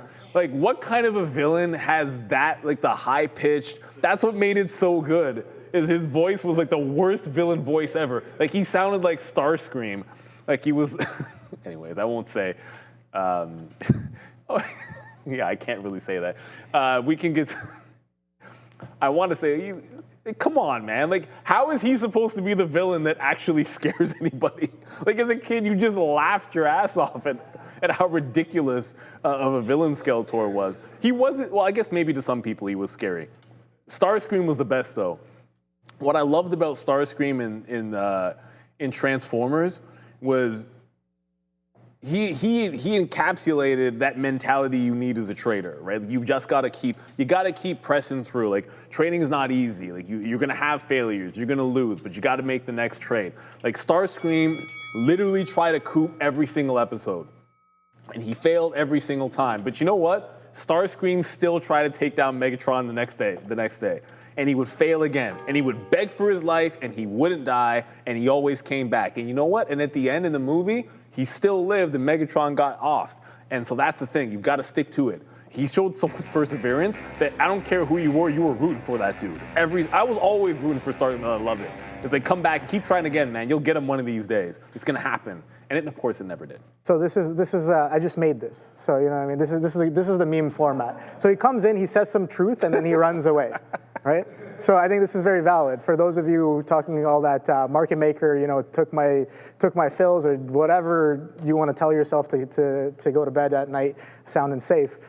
This is Skeletor telling you guys the truth. But you just go back to that. Oh no, okay, yeah. Oh, you closed it? I can. No, I was just gonna say, you guys all just saw that. Yeah, like that's the villain.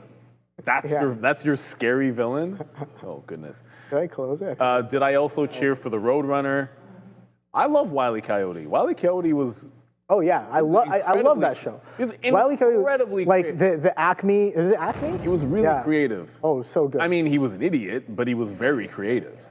And so, like, you have to think about what made that so cool and why I actually, like, I don't mind. My daughter's getting into Looney Tunes. I'm like, you can watch that all you want. I don't care what anybody says. Because it's easy to determine that stuff is nonsense and not real. Like, no one's going out there and creating, like, some kind of a crazy bungee to throw themselves anywhere. Like, kids can realize that's not real, so it's fine. But what I loved about it is the concept was always the same. But there was, like, every episode, there had to be some other new creative contraption that he would try, really? Which was to continue to come up with these brain-dead plans that are creative and new was awesome. And they took, to me, it was a heck of a lot of fun. There was that one episode where he actually caught him too, How many right? different traps? Well, sort of. I think that's neither here nor there. I actually think that's kind of capped. You should never have been caught. We're going to go to Adara, and finally, I might actually take this reversion in AMD. I told you there was a buyer at 77. I just got out of the short. Adara. The press was in the room with Trump and Putin for half a second, and then all of these people were yelling, "Thank you, press, thank you, press, thank you, press, get out of the room." They left the room. We don't know what's happening in there, and I'm actually wondering if we're going to get any on-camera elements. Right now, it's just been the Associated Press talking to people in the streets of Alaska. So if we do get any update in terms of Putin and Trump in the room together talking, I'll let you guys know. Wondering if we are going to have an on-camera portion to that meeting. We do have press coverage, it looks like, but seems like they're not right now letting the press in the building itself. Maybe we'll get some coverage after they talk for a bit, but who knows? Back to you. Thanks, Adara, for sure. And like, you never really know. We don't expect there to be anything too crazy that'll happen. We'll see what comes out of it. Next week, I think, is going to be important maybe for oil as well. Well, look at the buy program that just came in. It was Zebro Flip? Here. I waited a lot for the wedge. Let's see if it goes strong to the top. I'm assuming do you mean AMD? I'm assuming you mean AMD here. Because what I was looking for, it already did, like that wedge broke, tried that long. It didn't really break a wedge down here. Like if anything, like maybe it was channeling down. Is that what you're long here? Let me know in the chat. You're long here, I guess. But I'm still thinking that we can roll over, and I have too many lines on this chart. Let me know if I'm right about what you're long in AMD. But when we got out at 77, it just started program buying right back into resistance. So instead of VWAP worked, but it's not the right entry. I think into 78 makes more sense. So it looks a little bit better. Oh, you mean the whole day after the main breakdown? Okay, so that's what I love our viewers. It's because we can interact and we can all think about this together. Oh, that's what you mean. What is that? So when in doubt, zoom out. Because you see me on the 3-minute chart, and really, yeah, it's breaking this. That's a good long. So I'm assuming you've got this at probably like 65, low 60s in here. The great feature of real trading too is that you can actually see the entire day. If I put them on the 15-minute, it comes down to my 3-minute. What was more interesting about it here is really you broke that wedge to the downside. Remember when I wanted it to break down that short a little bit further? It did, and the buying came in. That's actually stronger that the buying would come in after it broke the wedge down and now program. This is a good long. I don't mind joining you. Ever since I got into BBAI. See how awesome it's been? Ever since we got in at $6.10, like here. I got in here. It's doing literally nothing. Wait, it's going like 4 or 5 cents at a time. No, this is a 3-minute chart. Okay. But it's barely even moving anymore on BBAI. It was actually good trend for most of the day, but now it's doing absolutely nothing. It is really the story, I think, this afternoon, outside of the market not moving. Robinhood seems to have made a nice little breakout, so it could just be these types of names. I saw in the chat someone mentioning SoFi is looking pretty strong here. Also like SoFi. So when we speak nicely about SoFi and Webull, I have to also mention that I own a bunch of SoFi as well. I think it's hilarious that I own all these other things except for the best one, which apparently is Robinhood. But all jokes aside, it's true. It was rightfully pointed out to me, you can always just day trade it, which we do from time to time. It's just Robinhood's performed so well to have never gotten into it. And I like these fintech names for sure this year. Yeah, SoFi 2%, right at resistance. This would have been a good breakout. What's so good about this move is SoFi kind of bucked the trend of selling off after earnings with a consolidation and now a breakout after earnings. And what I really love about SoFi, if you'll indulge me looking at the monthly chart, and remember, I own SoFi shares as I'm saying this, and I didn't buy anything up here. I've sold some up here. I'm not buying anything up here. If you look at this is a monthly chart on SoFi.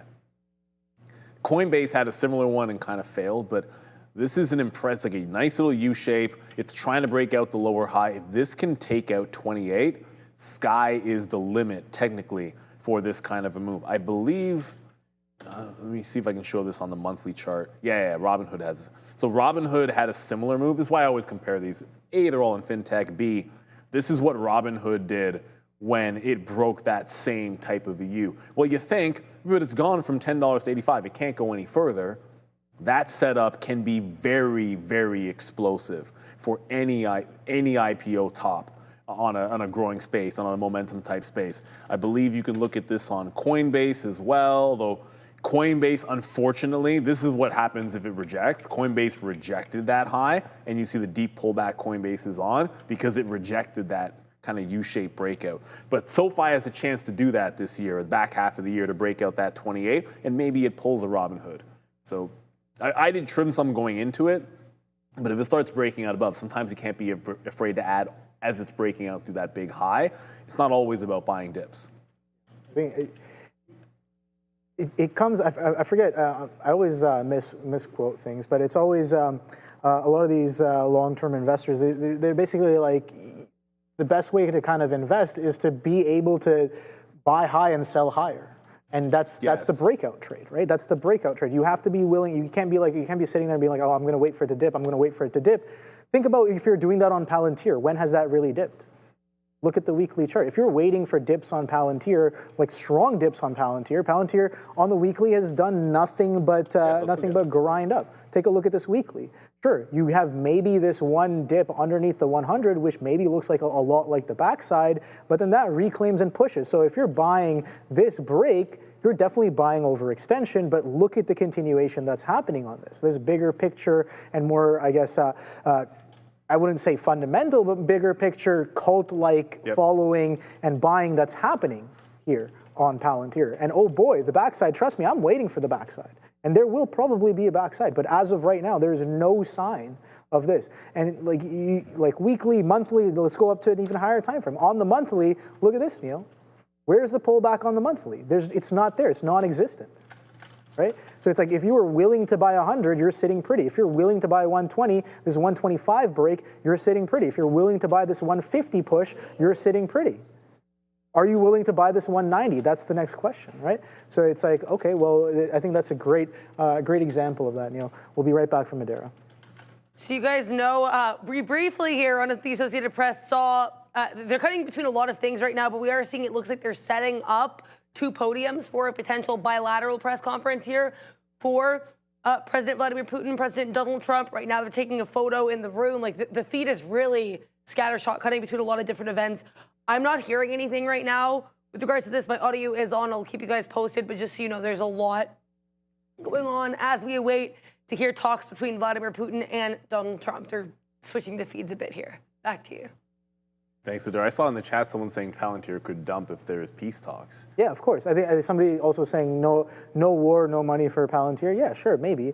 But well, maybe short-term effects, but exactly. Look at just look at the price action. The price action. We can speculate all different kinds of things. That's way above my pay grade. Yeah. The chart will tell us when sellers are there. Well, I'll also put this to you. I have no idea. I know what a chart of. You just put up US dollar money supply or just world money supply. A money supply. If you look at a money supply chart, I'm willing to M2? Bet a significant amount that if you were to total like the military spending in the world, that it's probably pretty decently correlated to money supply. It's not going down, and so yeah, you might get short-term shocks, but I'd venture to bet that if you're in the right place when it comes to military spending, and I get it, I'm not going to sit here and tell you that that's a good thing that the world should be investing in. It's probably not. Let's be real. But it doesn't matter. It's still going to hold true. Before we move on, what an unbelievable chart on e-signal at Palantir that weekly is. And if you are interested in quality charts, maybe charts that allow you to backtest, maybe charts that are reliable, maybe charts that are free for 1 month.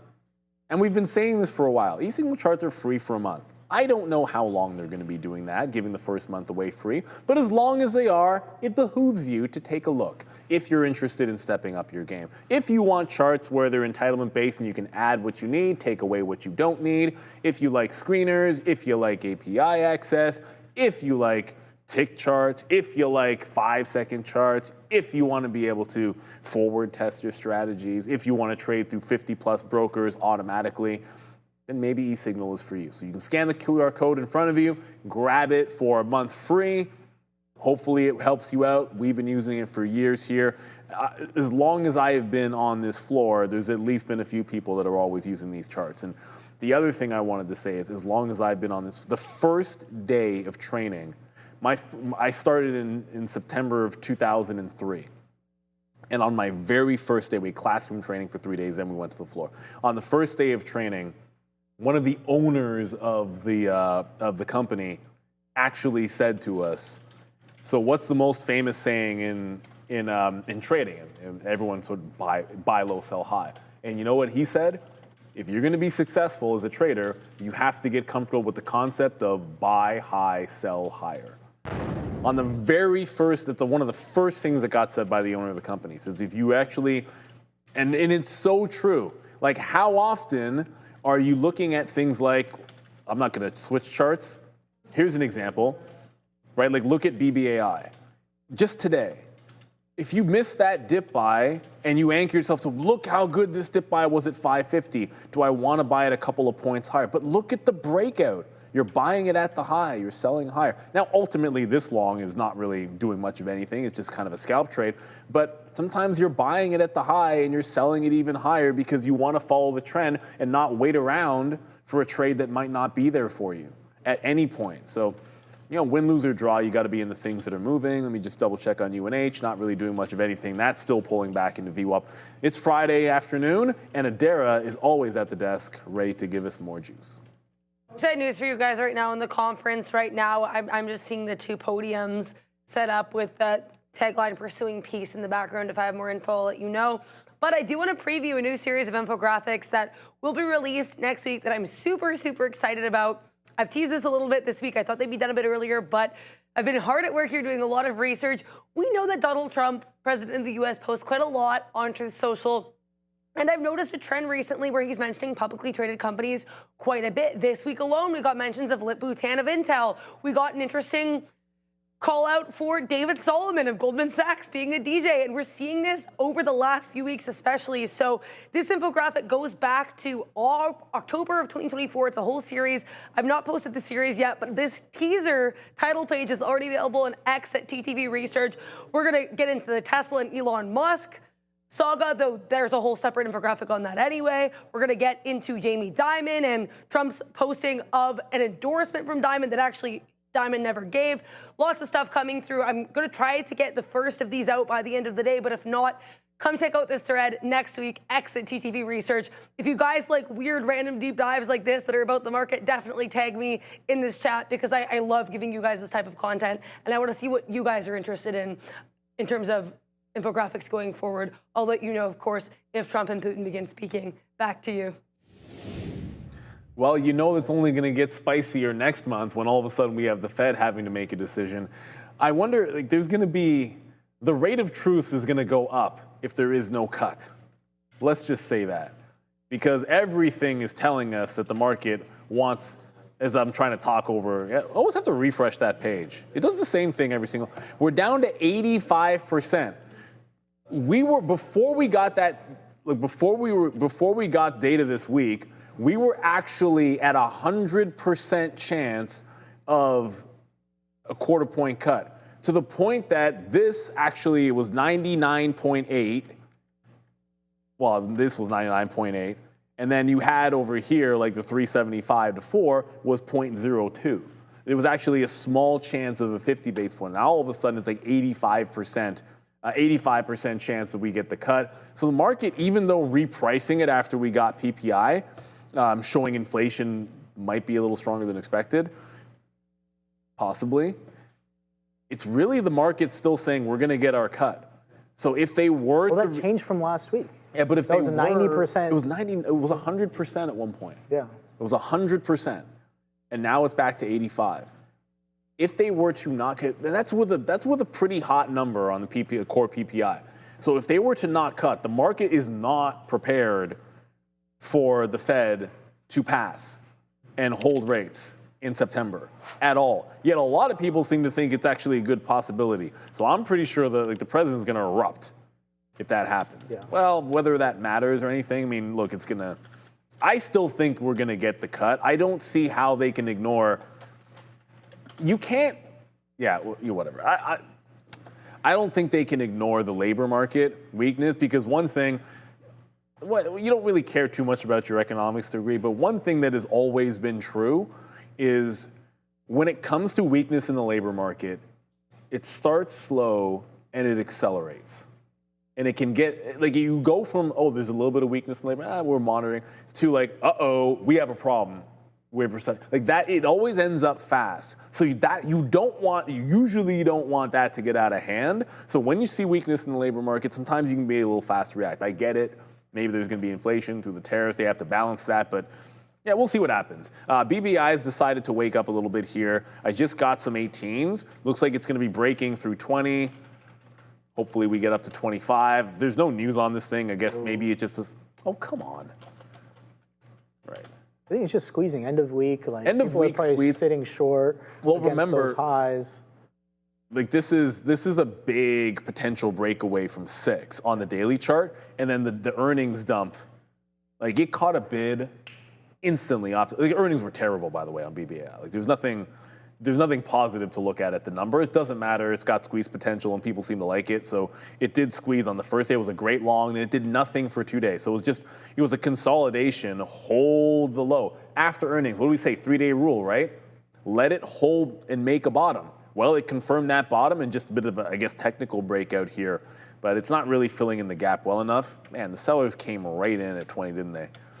Wasting no time. It is 3:43. I looked at the clock and realized, what exactly am I expecting out of this? Please. No, it's 3:44. There's like 15 minutes left in the day. I don't know how much further this is. Those are the best squeezes in the last half hour. Are they? Because it's like everyone's just trying to punch out. I hope so. I'm skeptical. On a Friday? Ideally, yeah, of course. Especially on a Friday at the end of the week when options are expiring. I think that's. You ain't got no job. You ain't got no money. Oh boy. You know. I think I know where it's from, but. Oh, it's fine. It's fine. Is it from Martin? It's fine. Martin? I thought I knew that reference, but I only know it from a Kendrick song, so I don't know those words.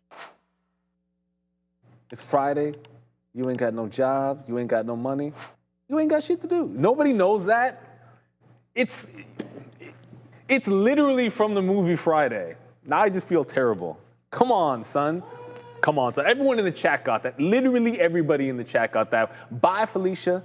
Legit. And there's no Friday without Chris Tucker. Mad respect to Mike Epps. Mike Epps is absolutely hilarious, but you cannot recreate Friday. The first one will always be gospel and the best. Ice Cube in the house. Debo in there, of course. Debo. Funny story. It's not really funny. It's just interesting. In my trainee group, I was just talking about my training group from 2003 on the trading floor. There were 20 of us in our trainee group. 4 of us graduated. Of those 4 graduates, 3 I still trade, other 2 still in the business as well. And one of those 3, his nickname was D-Bo because of his last name and his trader ID. So everyone called him Debo. You're Nairobi. I'm Nairobi, yes. And he was Debo. So that was the 3 of us. That's a cool name. Dashel, Nairobi, that's like a Jedi Debo. name. Nairobi? Yeah. I'll take it. Nairobi. I'll take that. Isn't that a planet as well? No, planet? No. No, it's not a planet. I don't think so. Was it that dark planet craziness? Maybe, I don't know. Anyways, you're making that up. I think you're thinking of Nairobi. Yeah. Which is Niobe's a character from the Matrix, Fabian. Oh. But I do have love for Big Worm. What up, Big Worm? And Nairobi is the capital of Canada. Nibiru. Oh, Nibiru. That's Nibiru was the You're planet. Thinking of Nibiru. Yeah. I was thinking of Nibiru. The chat's undefeated, man. Yeah, you guys are you guys, literally undefeated. Yeah, for sure. I love it. Good stuff. Thank And you. I'm just whatever. I'm not actually upset that no one gets my references. It's actually I just find it fun, and I play it up a little bit. But you guys are awesome. The chat is literally undefeated. The best thing about it, you guys are the best chat. I'm saying Naboo. Out there. No, you guys, Naboo is different. Naboo is different. I love Star Wars. I still haven't finished Andor, and I'm upset about that. I don't think I finished no, actually, I did finish Mando. Mandalorian? Yeah. Oh, you're way behind. Pretty sure. I thought I was behind. If you're still on Mandalorian, you're way behind. Yeah. No, it was good. So we were kind of talking about the money supply chart. So I finally have it up here on my screen. So you can see here, this is all the way from 1959. Oh boy. The mule is all the way to current year. The mule. And you can see money supply. We're sitting at $22.02 trillion. Yeah, nothing could ever go wrong. Yeah, of course. I mean, chart only go up. We keep printing the monies, and so I think. Like if you were to post, when people post, like if you post that to like X or like Instagram or whatever, what I would say is that's a Bitcoin post. Yeah. That's a Bitcoin post. Like I think this is why like inflation happens. This is why people talk about I used to go to the store and buy bread for 10 cents, and then now you go buy bread, it's like $5 $6. But this is also why austerity never actually happens. What do you mean by that? Well, governments can't actually truly balance. if every government in the world balanced their budgets in the next year, the entire world economy would fall apart. Yep. Why? Because the entire world economy is built on debt. Yes. If there People don't aren't new understand this. if there aren't new debts being created, then there is no new money. Yeah. And if there is no new money, no then that development, curve goes the other nothing. way, and we're all screwed. Yeah. This is the house of cards we've built. And you know what? For all those out there, I'm not a conspiracy theorist that says, oh, this just means we're all going to go to doomsday. That's not how it works. Find other things. It's just there's always some next part. There's always something else which gives us growth, which gives us more efficiency, and then we're able to move on. What does happen though is we tend to have bigger shocks because of this. So like over time you get bigger shocks, and then you get, unfortunately, one of the effects of this, like people always talk about like the wealth gap. That's a bigger cause of the wealth gap than most of the things people will say. Yeah, because more money makes more money. Like you know what I mean? And it gives you access to more money as well, the more money that you have. So I think that's, it's interesting because I grew up playing like a lot of MMORPGs, which is massively multiplayer online role-playing games. And it's funny how like, those economies are obviously based off of just supply and demand and trading and stuff. And it's funny how naturally the best and the richest players kind of stay there, and it's very difficult to kind of build into that the longer the game has been running. So if the game has been running for like say 15 years, for example, if I don't know if people still play RuneScape or anything has been, I know definitely people still play RuneScape. Mr. Tenny's just put that in the chat as you were saying. Like RuneScape. Oh, sorry, imbalances just hit, so very quickly. Yeah, Nvidia, 3 million to the buy on the imbalance locator. AMCR, 4.5 million to buy, it's a cheap stock. Apple's a sell, 1.5 million to sell on Apple. Intel, buy, 1.1 million. PPL, 1.4 million to the sell side. Microsoft, sell, 1 million. Snapchat is a buy of 1 million shares. Under Armour is a 1 million buy, but it's only a $5 stock. Overall, market is a 650 million sell. That's not huge. Mag 7, 350 to sell, so not huge. And probably not big sells because Nvidia is a 3 million buy. I feel like that's going to be the reason. But what's crazy about this is, wow, they took no time at all dumping that buy imbalance. Oh, yeah. So dollar candle up on Nvidia. Forget about 355. That reverted the move instantly. It went $1 on that 3 million buy imbalance and just instantly reversed it. So, yeah, I'll probably head it down. I'm even going to punch out a BBAI. That seems a little bearish to me. BBAI, whoops. I do this every single time. I don't know why I think BBAI is a Nasdaq stock every time I enter it, and I know it's in New York after the fact, but I always do this, and it's kind of silly. I punched out a BBAI because it's breaking down. Eventually, it held 610, couldn't break through the 620, so I guess maybe the afternoon wasn't the best for the squeeze. It tried to go. There was a nice push. So it held the level we liked. There was a nice push. It just couldn't follow through. But it's Nvidia, really. The fact that they would sell that imbalance so quickly, you don't see that very often. It just shows you maybe we are getting a bit top heavy. Like instantly, there is no sustaining. Just instantly, they're not sustaining that move. It goes right into maybe some resistance and sell. There on Nvidia. Someone putting Microsoft in there. If it moved, Microsoft was it's a little bigger. 1.6 million to the buy side. I feel like it was. Okay. That's not bad on Softy. 1.6. Remember, Microsoft is a $500 stock. So 1.6 million on Microsoft is actually that's bigger than 3 million on Nvidia. Not by a lot, but it's still bigger. What did I? Whoa. Wow. Okay. Well, it's coming into that 520. Why did I look at Nvidia first? It's coming into that 520. Yeah, unfortunately. I looked at Nvidia first to see if there was a trade there on the imbalance. Should have jumped to Microsoft. You know what can help? If you, we used to actually, someone built this on the floor. I don't have it anymore. Someone built a thing which sorted it, automatically sorted it for us through like an API thing, where notional value instead of size. So you were viewing it by the notional value instead of the size of the imbalance. And in that case, Microsoft would have been at the top. And that would have been the first thing you look at. It's pretty helpful. See, where's that? So I would just want to right away look at reference price. So we sold off of that 523. So if I'm looking for that 520, that 520 is pretty important in my opinion. Coming into some of these levels here. I'm going to pull it up on my main screen here so we can all take a look at this together here. Trading at 521s currently.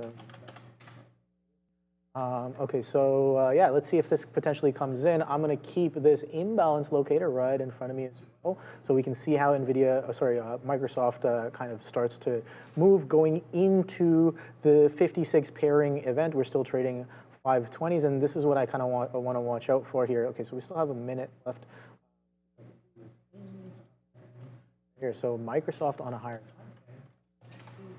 Quickly go to a 3-hour chart here on Microsoft. So this is that consolidation low, that 520 that we're building into on this sell imbalance of, I guess, 1.6 million shares. So let's see if this finally cracks. I'm looking for this crack. I was like, oh, maybe it'll come in potentially next week, but off this imbalance can definitely give us a little bit of oomph here as well. So I'm going to continue watching this one, see if there's any follow through.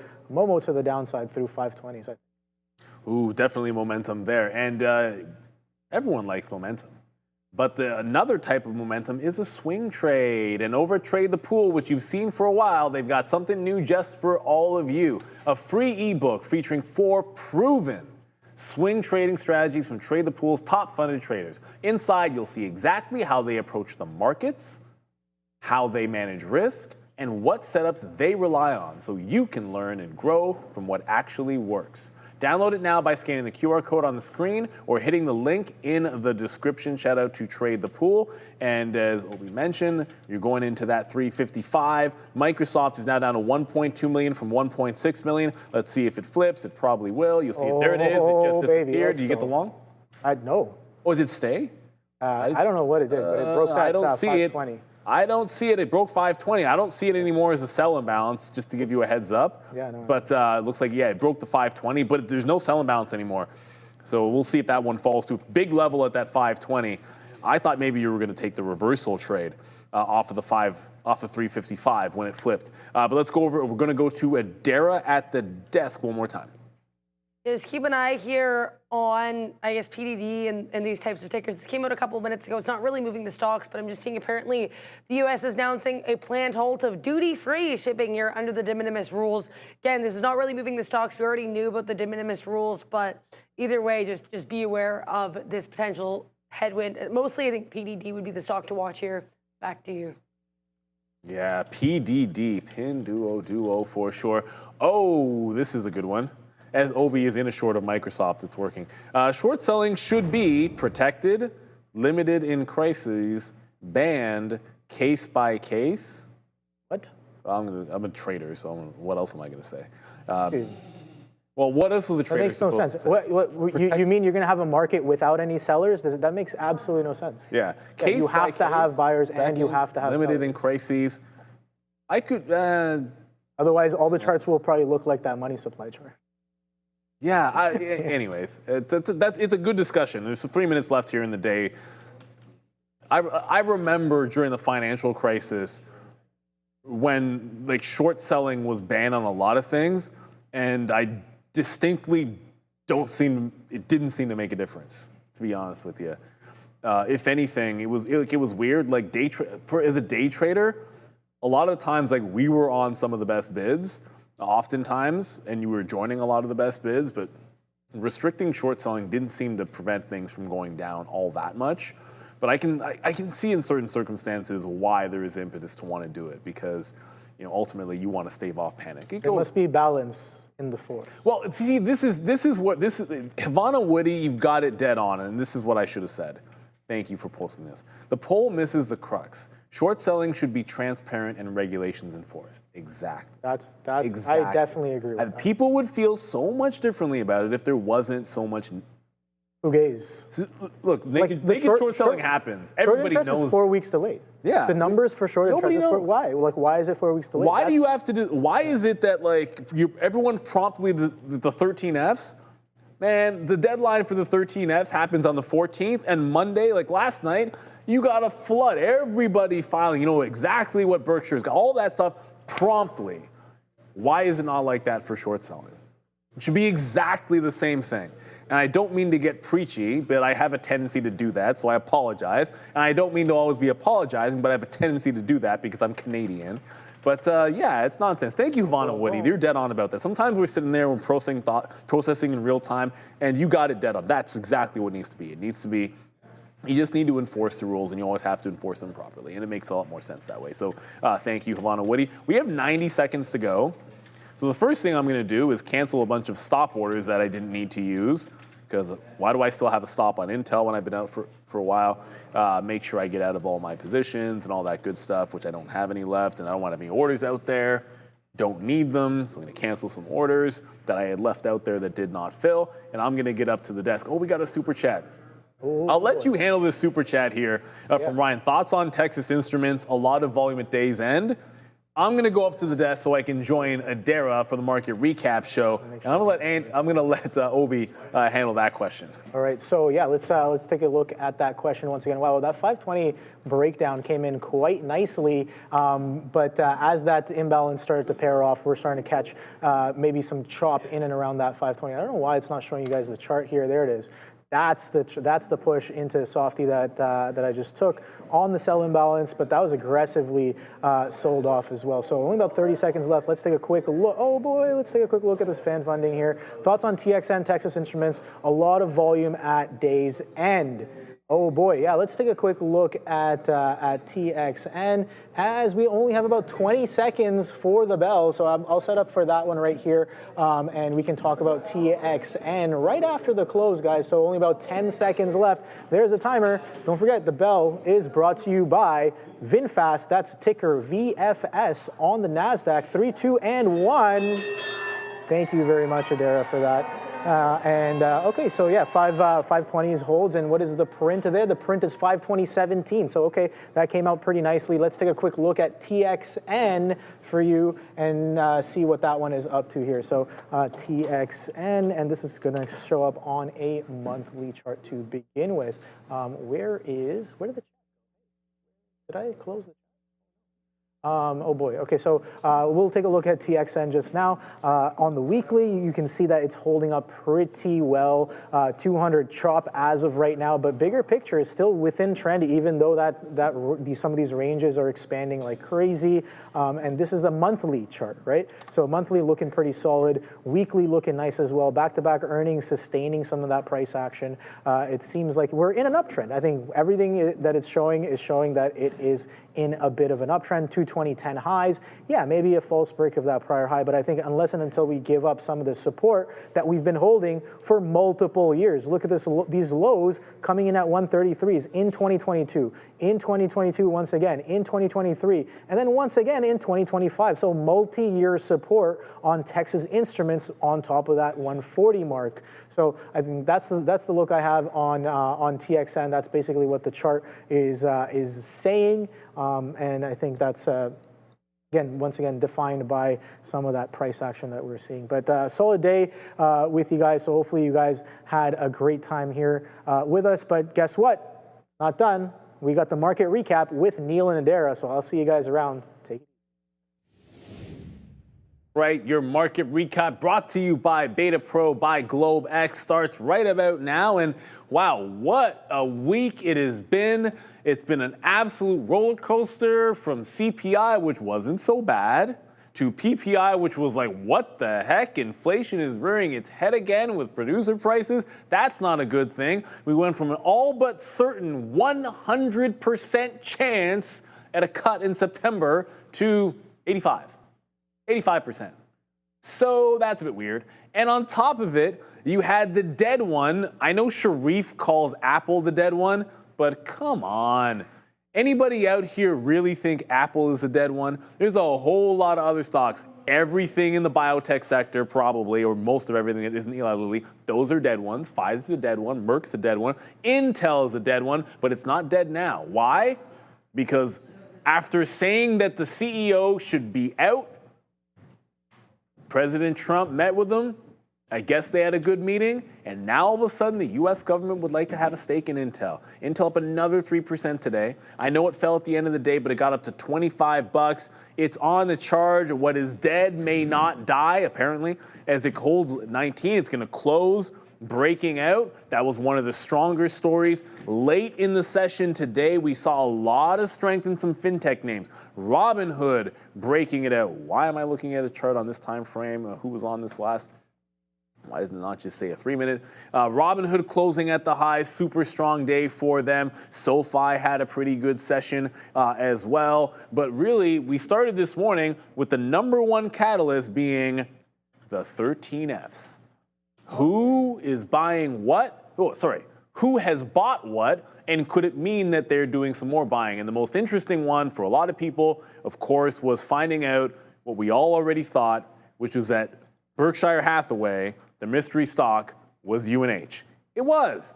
We all thought it. That's probably why it was already up 30 or 40 bucks in the last week. And now another update here, UNH closing up 12% because maybe not Warren Buffett, but certainly Berkshire thinks of value. Yeah, I continue to not think this is a Warren I'm with Buffett you. pick. I'm with I went you. over my reasoning on the morning show, then I went over my reasoning again on the midday. I don't think Buffett bought this. But either way, I think we have 320 resistance. We did end the day with this like super telling rounded top pattern, which I dislike, but we're gonna have to wait and see what happens. Hey, I picked this as one of my picks for the Jimmy Carter day, so I would like it to go up, but also 320 does exist. I am not blind to that. So we'll have to see what happens. I also will take a moment to promo here, guys. Check out on True Social, I have already added the first, if I can get into it, there we go. So this is the first of, I'm thinking 3 to 4 posts, just so I can make the Truth Social post big enough. Here are like some of the earlier posts that Trump made about public companies and or their CEOs during his second administration so far. We've got Walmart, we've got Elon, we've got Jamie Dimon, in case you're like, hey, doesn't he do a lot with Elon? What's happening there? I do have like an entire very long thread just dedicated to Trump and Elon, so you can check that out on X as well. But yeah, I just want to let you, if you guys enjoy kind of fun visual memory lane trips like this about the market, just go on X at TTV Research. With regards to the 13Fs further though, yeah, I think it's funny, New Holding, their earnings were, I think, fine. It wasn't anything crazy, but what was wild is they actually had their entire position that the Saudi Public Investment Fund had, they closed the entire position, dissolved it. They also dissolved their position in BABA. And yet New Holdings, not only did it run, but I was saying on the midday, even when it did sell off, unlike a lot of these sell-offs that we're seeing with these stocks that were gapping up on earnings day one, it was still well above its lows before the gap. So NU actually didn't do too badly. It wasn't too ew. It wasn't bad at all. Sometimes you think that that's going to be worse than it is, but I think there's another side to that coin. If somebody's, selling and buying can be a little bit different. Like if someone's exiting the position, it's already happened in the 13F. So what you start to realize is whatever the sell pressure on the stock might have been released. So anybody who happens to be bullish on it can see that as a signal, oh, well, this has been held down here. Maybe if you already liked it, it's been held down because there was somebody exiting a position. So maybe it's got some runway to go. Now, the other side of that coin is if the big boys are exiting something, it could be because they believe it's bad. This is what makes trading and investing, trading more fun. Longer term swing trading, I shouldn't say investing, is that you have people with different views. That's what gives you the opportunities out there. You can say, well, you're exiting, I think this is a good buy, that's the exit, that's the entry liquidity, all you're selling, and now we can go off to the absolute races. Look, I like this move in UNH, and just before we move on to maybe discussing something else here, worth mentioning on UNH, this is now, we always say like wait till something gets above the 50 period or cracks a moving average. So now all of a sudden you've got a double bottom, effectively, hold the 50 period moving average, you've gone through earnings, you've gone through bad news, you now have all of a sudden Berkshire Hathaway buying, and we know the history with Berkshire Hathaway. Whether it's Warren Buffett or not, they've had a tendency to enter positions into things and start with a position and add to it later. So I don't think it's unreasonable to suggest they might not be done with this. So if there's support at that 50 period moving average, I'm going to like it a little bit more than I would normally in this particular situation. So we'll see what happens here, but I do think that's a good hold there for UNH. It wasn't all good. UNH, of course, to the upside. And I mean, it wasn't just Berkshire. It was also Cyan Capital, and Michael Burry was involved as well. But we had a major earnings name that didn't do so well, and that was AMAT. And it was all about the guide. And they're concerned about what's going on with China. Uncertainty there caused them to guide poorly, and they really got beaten up here. AMAT did. Lost to 50, lost to 200, lost its soul. And you know what? The funny thing about it, ends the day down 14%. What's scary is we talk about how things act at the close. How many times have we seen this earnings season a quality company that gets sold off, Adara, but then we look at it, it gets bought back in the open, and right away it's holding higher. Maybe like Amazon would be an example of that. This case, it tried to bounce early and ended just right back on the low of the day. Tried to go and then ends up on the low. That's not a very good sign here for AMAT. I like Lamb better, and that hasn't changed anymore. So not a very good sign for them. I would come into Monday thinking not bounce play, but maybe some continuation there on AMAT. So it wasn't all roses across the space. I mean, you did see selling on some of the chips. They did a decent job of recovering, but AMAT, 14%. And no movement off those lows. It spent the entire afternoon, from almost noon on, holding the low of the day. That's brutal, absolutely brutal. Yeah, and it was a bit of a tricky one to do intraday as well, because it would really kind of give you these wicks, give you these false signals. Like, I tried this twice earlier today. First time, kind of wicks me out, came back down. Second time, makes another fake high of day break, and then comes back down. My third trade on it was pretty good.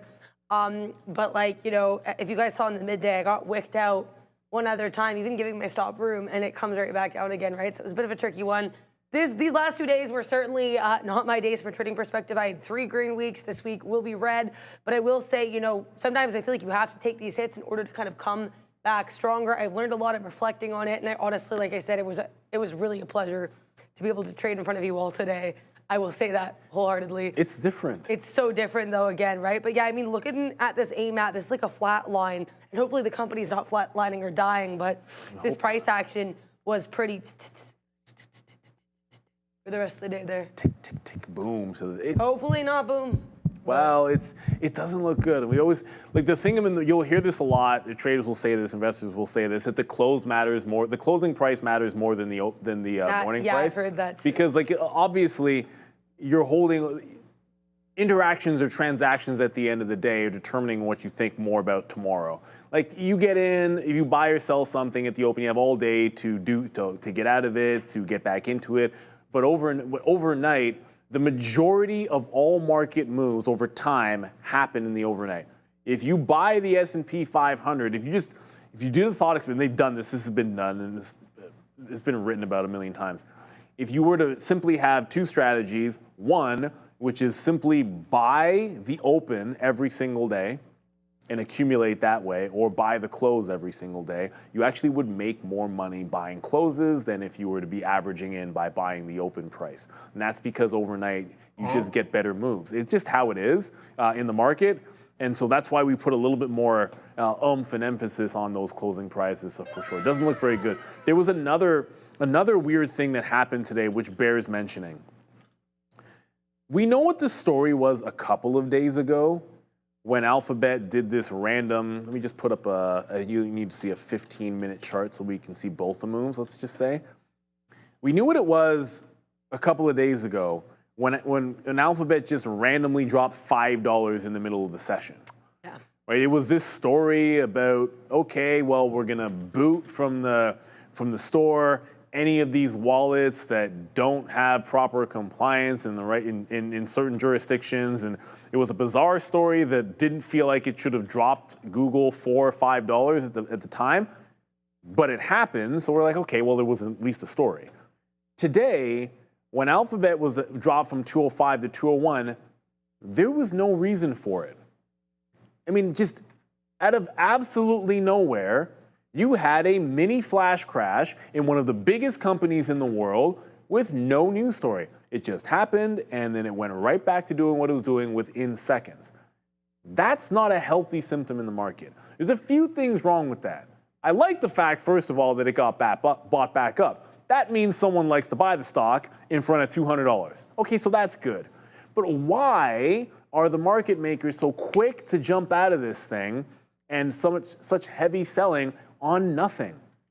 That's not the way that it used to work. If there was nothing going on in a stock and the bid dropped like that, it wouldn't get that far, because it used to be market makers saying, the market's not dropping, there's no news on the stock, make a market, get on the bid. This is nonsense. Buy that up. It shouldn't be happening. That's not what happens anymore. So I think a lot of times, and this is why when you're tuning in, it's so important that we have Adara, so that you're actually getting live news, because you really need to know that there was nothing happening on Alphabet there. It's not to say that you shouldn't be panicking or that you have to automatically jump in and buy, but let's say you're holding Apple or trading Microsoft. There's nothing going on. There's no need to panic in that situation. It looks like all you know what is breaking loose, but it's just a mini flash crash, and you see it. I feel like they happen a little bit more frequently here, and it's weird. It came right back like absolutely nothing happened, but it's worth keeping our eye on for next week just to see if things like that happen again. Like if I have Alphabet up on a side chart, if I start to see it happen on no news, next time it gets $3 or $4 down, I'm trying to go long for sure. And I'm going to be curious to see, because I'm going to ask our guest here what his thoughts are on it. It's Friday. That means we got our good friend Steve Talman locked and loaded and ready to go. So let's get a little trader talk action.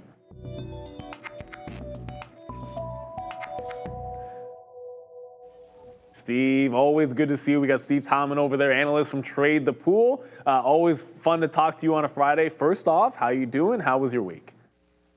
Hey, so good to be on. I've been having a good week. It's been a fun one. Lots of movers to talk about. So I'm curious where you want to direct, because there's so many things I'd like to go and do here. Oh, there's definitely a lot we can talk about. I mean, we can get into the rate moves and what that meant for IWM and the volatility we've had. Intel's been a lot of fun. But I did want to start with what I was sort of leading in. I don't know if we got a chance to hear. And I've been bringing up mini flash crashes because we had one on Wednesday in Alphabet, but at least there was a news story. And then we had one here on Alphabet this afternoon. I mean, Alphabet literally dropped from 205 to right through 201.5 in a matter of seconds, was instantly bought back up. And it's not even like there was a rumor or anything that you could see that could attribute to it. And when this happens, I know a lot of people are like, what the heck? And maybe you get a little bit fearful. My question to you is, has this happened to you? What are your thoughts on it? Do you ever have anything, well, first of all, do you ever try to protect swing trades from this kind of a thing? I know you're more of a swing trader, because my first thought was if you got out of a swing trade on that nonsense and it ends up closing higher or holds, you would be livid. But since the flash crash over 10 years ago, these happen a little bit more frequently than they used to. Absolutely. I mean, you're bringing up a lot of good things. So first off, like you said, I'm a swing trader primarily. So for me, what's really big is watching those hourly closes for these kind of flash crashes, because I mean, like you said, that would feel terrible to get stopped out on. And in general, I like to allow some breathing room for the swings to kind of avoid that. But maybe if that candle closed at the hourly low there, I'd be a little more scared. For me, I think you mentioned a few minutes before I came on that you'd be looking to buy a few bucks down. Oh, let me get you a better chart there. You'd be looking to buy a few bucks down, and I'm with you. So here's what I'm seeing on Google. We're just tapping into this really key, very top of the range here. And there's going to be sellers. If you have a big sell order, you might get that kind of jagged move down. But if the chart's good, there should be buyers waiting, and that is what we saw. So if we get another one down to this 9-day moving average, which has been a really nice guide this whole way up, I'd be a buyer, and that's right about, $4 down. Yeah, that's sort of the thing. Like, Obi and I were on the show, Sean's off today, and we were talking about that same level. Well, what's annoying about it is, as a day trader, support and resistance trader, when you're thinking, I want to buy in front of this level, like usually, like you see it going down there. Yeah, it's coming in. I'll take a mean reversion. I'll get a bid out. You have time. Even if it happens at 9:30, quickly at 9:30, I've probably still got a few minutes to figure out what I'm doing, as opposed to it happening in seconds. Like, what are you going to do? You're going to sit there with a bid all day long?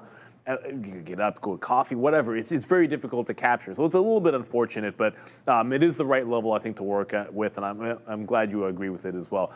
So the big thing today was all the 13F filings, and I do want to get your thoughts on UNH, because it feels as if that was the Like that Berkshire's mystery stock was UNH was like the worst kept secret for a week. And then we get the confirmation last night that it was. And I think it did a pretty good job of holding up, despite the fact that everyone seemed to know this was coming. So you'd think maybe they'd sell the news. But it still ended up double digits to the upside, late day sell-off.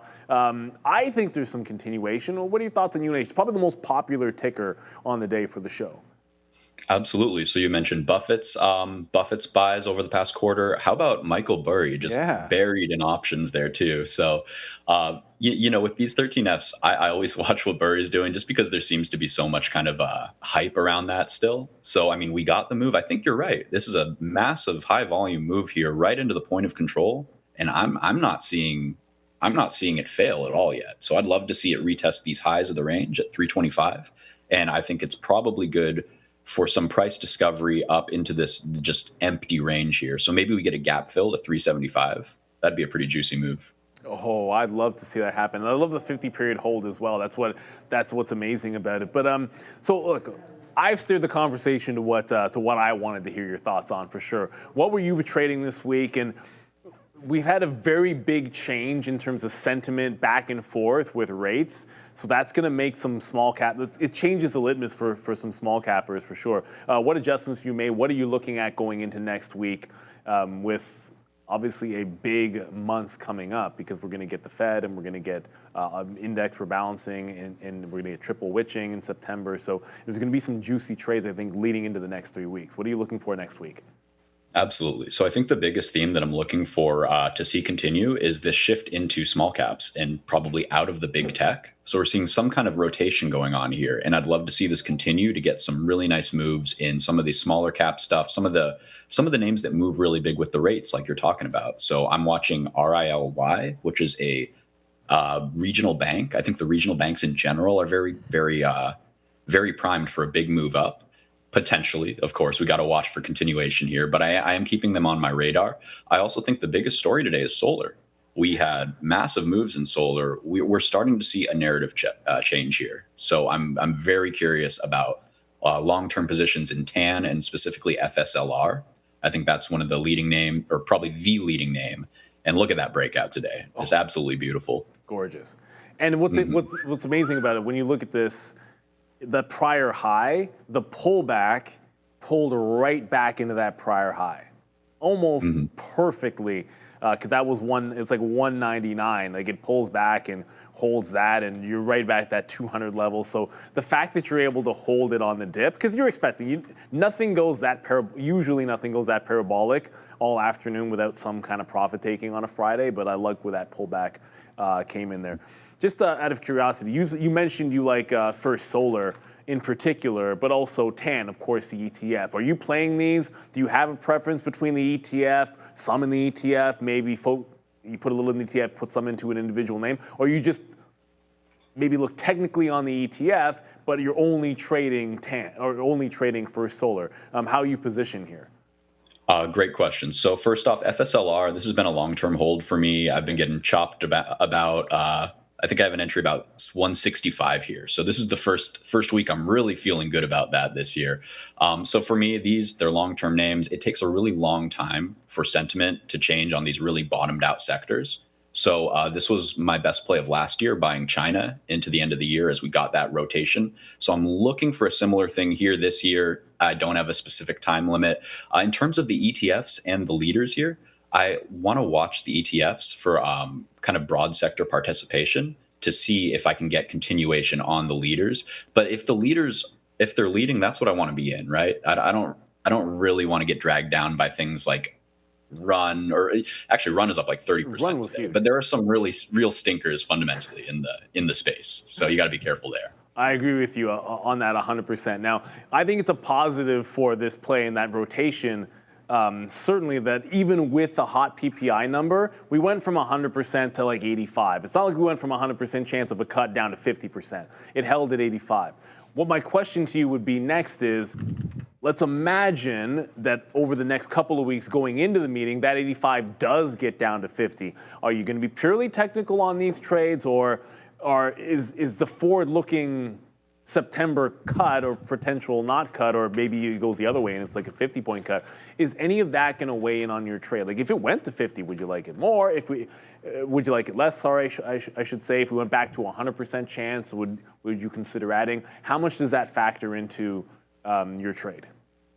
Well, it's really tough for these kinds of things because, we're all playing this big game of psychology, right? We're not necessarily trying to predict what's going to happen so much as how the market's going to react to that.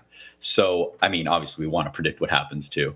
So there's kind of a twofold thing here, right? I would expect the trend of these names, these speculative small cap rate sensitive names, to continue to bid until there's reason for them not to. There could be a sell the news, even if we do get rate cuts. I'm a little bit touch and go. And to be honest, I rely on the technicals because I don't have as firm of a grasp of fundamentals as some of these people who've been doing this for 20 years. So for me, it's a wait and see. I think the trend continues until there's reason for it not to. On that binary event, I will be de-risking and looking for trend changes or trends to stick there. Yeah, I think that's it's tried and true. You never go wrong. Like if you get the move you want into the event, I find it's never been a bad idea to, whether it's de-risking, there's a lot of ways. You could be taking profit the day before the decision. You could be implementing a trailing stop. There's like a million other ways that you can do it. Lots of other hedging. Some people like to hedge with options. Whatever it is that you do going into the event, I'm totally with you that if you're running into it, don't try to guess. Because I think one thing that we've been saying on the show, we haven't had too many situations where it's felt, at least recently, where we have a contested or uncertain Fed decision. Like we've generally known what's going to be happening. And this time, despite the fact that it's at 85%, and I've been saying I think we're going to get the cut in September, the odds are, you can't ignore the labor market, all that good stuff, there's still a lot of loud voices that seem to be tempering that expectation for whatever reason. So I think it makes sense to be a little bit prudent, as you just said. So you like Absolutely. First Solar. Oh, just one more thing I wanted to mention, especially in regards to these IWM, these rate-sensitive names. There is so much positioning that we need to consider too. There's so many people that are short these names, and if you get a big pop, you might see them stepping back in, and it might take a while to kind of filter out those shorts, even if the move is up overall. So we saw that on FSLR is a great example of it. Had a couple like 10-20% rips that got sold off before this move seems to be trying to stick. So just always keeping positioning in mind, especially for names and sectors that have been very beaten down going into these potential bullish catalysts. That's a really great point because specifically on FSLR, like you know what the hedgies do in these, right? Like if they're winning, they short the pops. And so when it made that same move into the 200 last time, that sometimes they shorted that move. Right? Like it's not getting back. They shorted that one. And now that that's out of the money, like there is some alpha there. And there are some levels where they're probably going to start to feel comfortable jumping back in again if they still believe it. So if you're running into that 240, 250 resistance on FSLR at the perfect time, hey, you could have a little bit of a pause, but that doesn't necessarily mean that things are over. You could just find yourself repositioning, as you said, and then wait for it to dip back in. Before we get you out of here, I do want to make sure if there's any other names that you were looking at. I'm going to throw one out here for you, just to put you on the spot, because a lot of people, and I know you're pure technical, BBAI on its earnings, one of the most popular tickers. Sean loves the name on our show. People are always asking us about this. They had, I'll just leave it at this, it was a terrible report. In any way that you would ever try to interpret it, it was absolutely horrible. And since that day it gapped down, it's just been buying right back up. Now, I can only imagine what this is doing to the short sellers on the stock.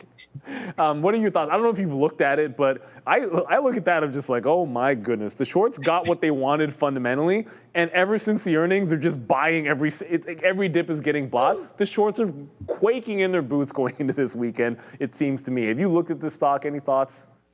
Yeah, it's a fun one. So I'll be honest, I didn't check it this week. I know some people were playing the gap down, and I was like, oh, okay, well, my runners probably got stopped out. I did not look, but now I'm just pulling it up right now, and the precision of some of these levels, when a chart's working and responding to levels and it's bucking a bad fundamental report and people are buying it, this looks still bullish to me. This looks like a chart that's healing in the same way that HIMS did after that big gap down, but it's much stronger.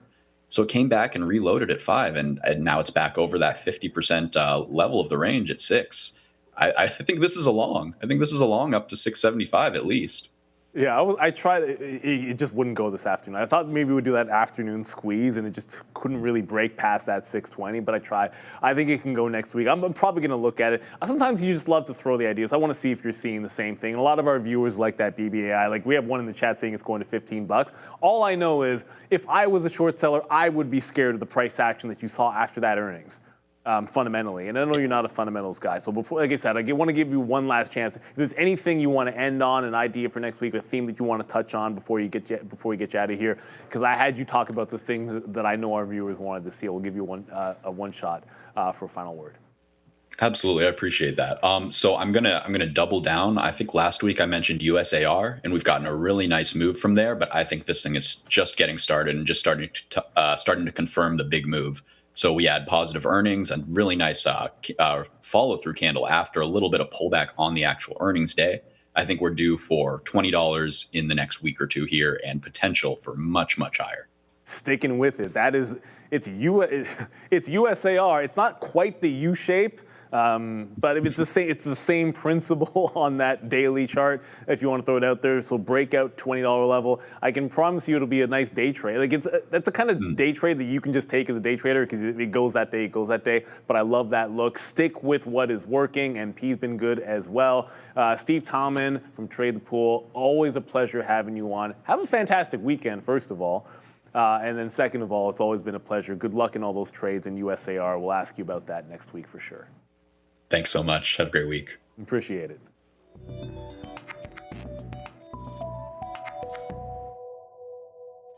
And the purple crew are back. I just realized that we're both wearing purple.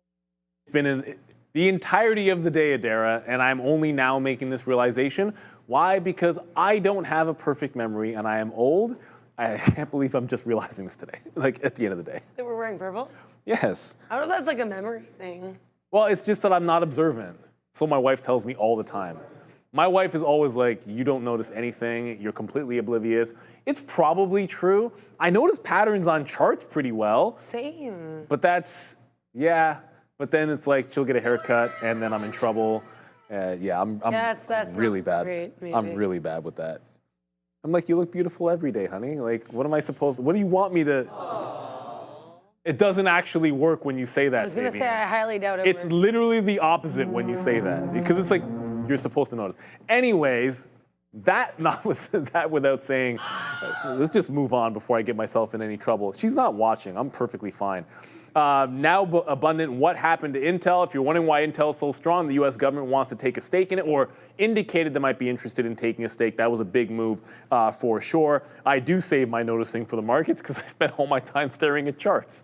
I spend half of my life looking at charts. It's just, and level 2, that's just how it is. But we spend a lot of time with our community, which is the best in the world. And at the end of the day, you get a chance for everyone in this community to have your name read rapid fire fashion for a little roll call with Adara. So get in the chat, hit the sub so you can get in the chat, then jump in here and say thank you to anybody. Hey, thank you to Nimit for stopping by yesterday, one of our longtime viewers. Yeah, thank you, Nimit. Thank you to Fabian, Ramin, Andre, the entire team, Obi for filling in today, for Joe, for Obi for filling in for Sean. Thank you to Sean, thank you to Brendan, thank you to Adara for kicking butt, and thank you for those infographics. They're absolutely amazing. I look forward to all these Trump ones. I already posted another one while we were talking. Another one? Yeah, oh my we have. Goodness. So I thought I was going to be able to get away with only 3 of these, but Trump is very verbose. So the Truth Social infographic, like the posts, they look too small. So I had to. I'm posting a few more than I thought I would, but because I'm posting more, you guys get them more frequently. Because I was kind of worried I wouldn't get to post any before the end of the day.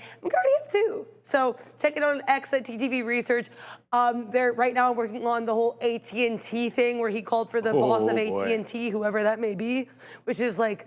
Feels like at the very least you could have Googled it, but yeah, that we're working on some Sydney Sweeney. We got some Lip Bhutan. So like, I don't know if people really realize that I include myself in this. How often the man actually mentions public companies in Truth Social posts? Yes. But believe me, you will, because you will see the visual, and I will continue to plug it. But and yes, sometimes really it matters because look at what happened to Intel. We could have all bought Intel. Oh, same thing. Look what happened to American Eagle. Exactly. AT&T. It moves the market. Get it, Adara. And right now, get the roll call, Adara, because it's roll call time. Let's do it. Yeah, let's do it. Thank you so much to Ron Miller saying it's not his real name in the chat. Well, either way, I'll say the name I see in the chat. Thank you to Neil. Thank you to Sean. Shout out to Sean on his vacation playoff thing. I don't know what to call that. Thank you to Obi. Thank you to Fabian, Ramin, Andre. Thank you to Sharif. Joe, vacation. Hope that's having a good time here. And I'm clearly tired. Oh, thank you to Brendan. Thank you to everyone working construction. Randy, Ron, Rob. Who's Ron? I made up a man. Rob, Russell. While my brain's dead, let's finish this. Chris, Caleb, Kalula, NYC Urbanista, and Big Joel, Ebb Portfolio, Drops Trades, LLC, Kalula again here. We've got French Ports Trader. We have Big Joel, Ryan O'Day, Notorious Dinkelberg, Mustafa, Slobodan, Neil saying go Bills. So go Bills, go Bulls. Atao making a funny comment about CNBC here. T-Man 3666, Elcon Radical, and Jose. Thank you guys all for being here. And guess what? Not tomorrow, Monday, we will see you again. There will be more infographics. There will be more Trump True Social posts. I promise you that. There will be the reaction to whatever happens in Alaska. But for now, you will have vacations and you can chill. It is true. Chill for the weekend, but make sure you rest up. We got a big week next week like we always do. So bright and early Monday morning at 8:30, we're Trader TV Live. This has been the Aftermarket Recap Show brought to you by Beta Pro by Globex. And we'll see you on Monday. Bye, guys. Even I'm tired. It was not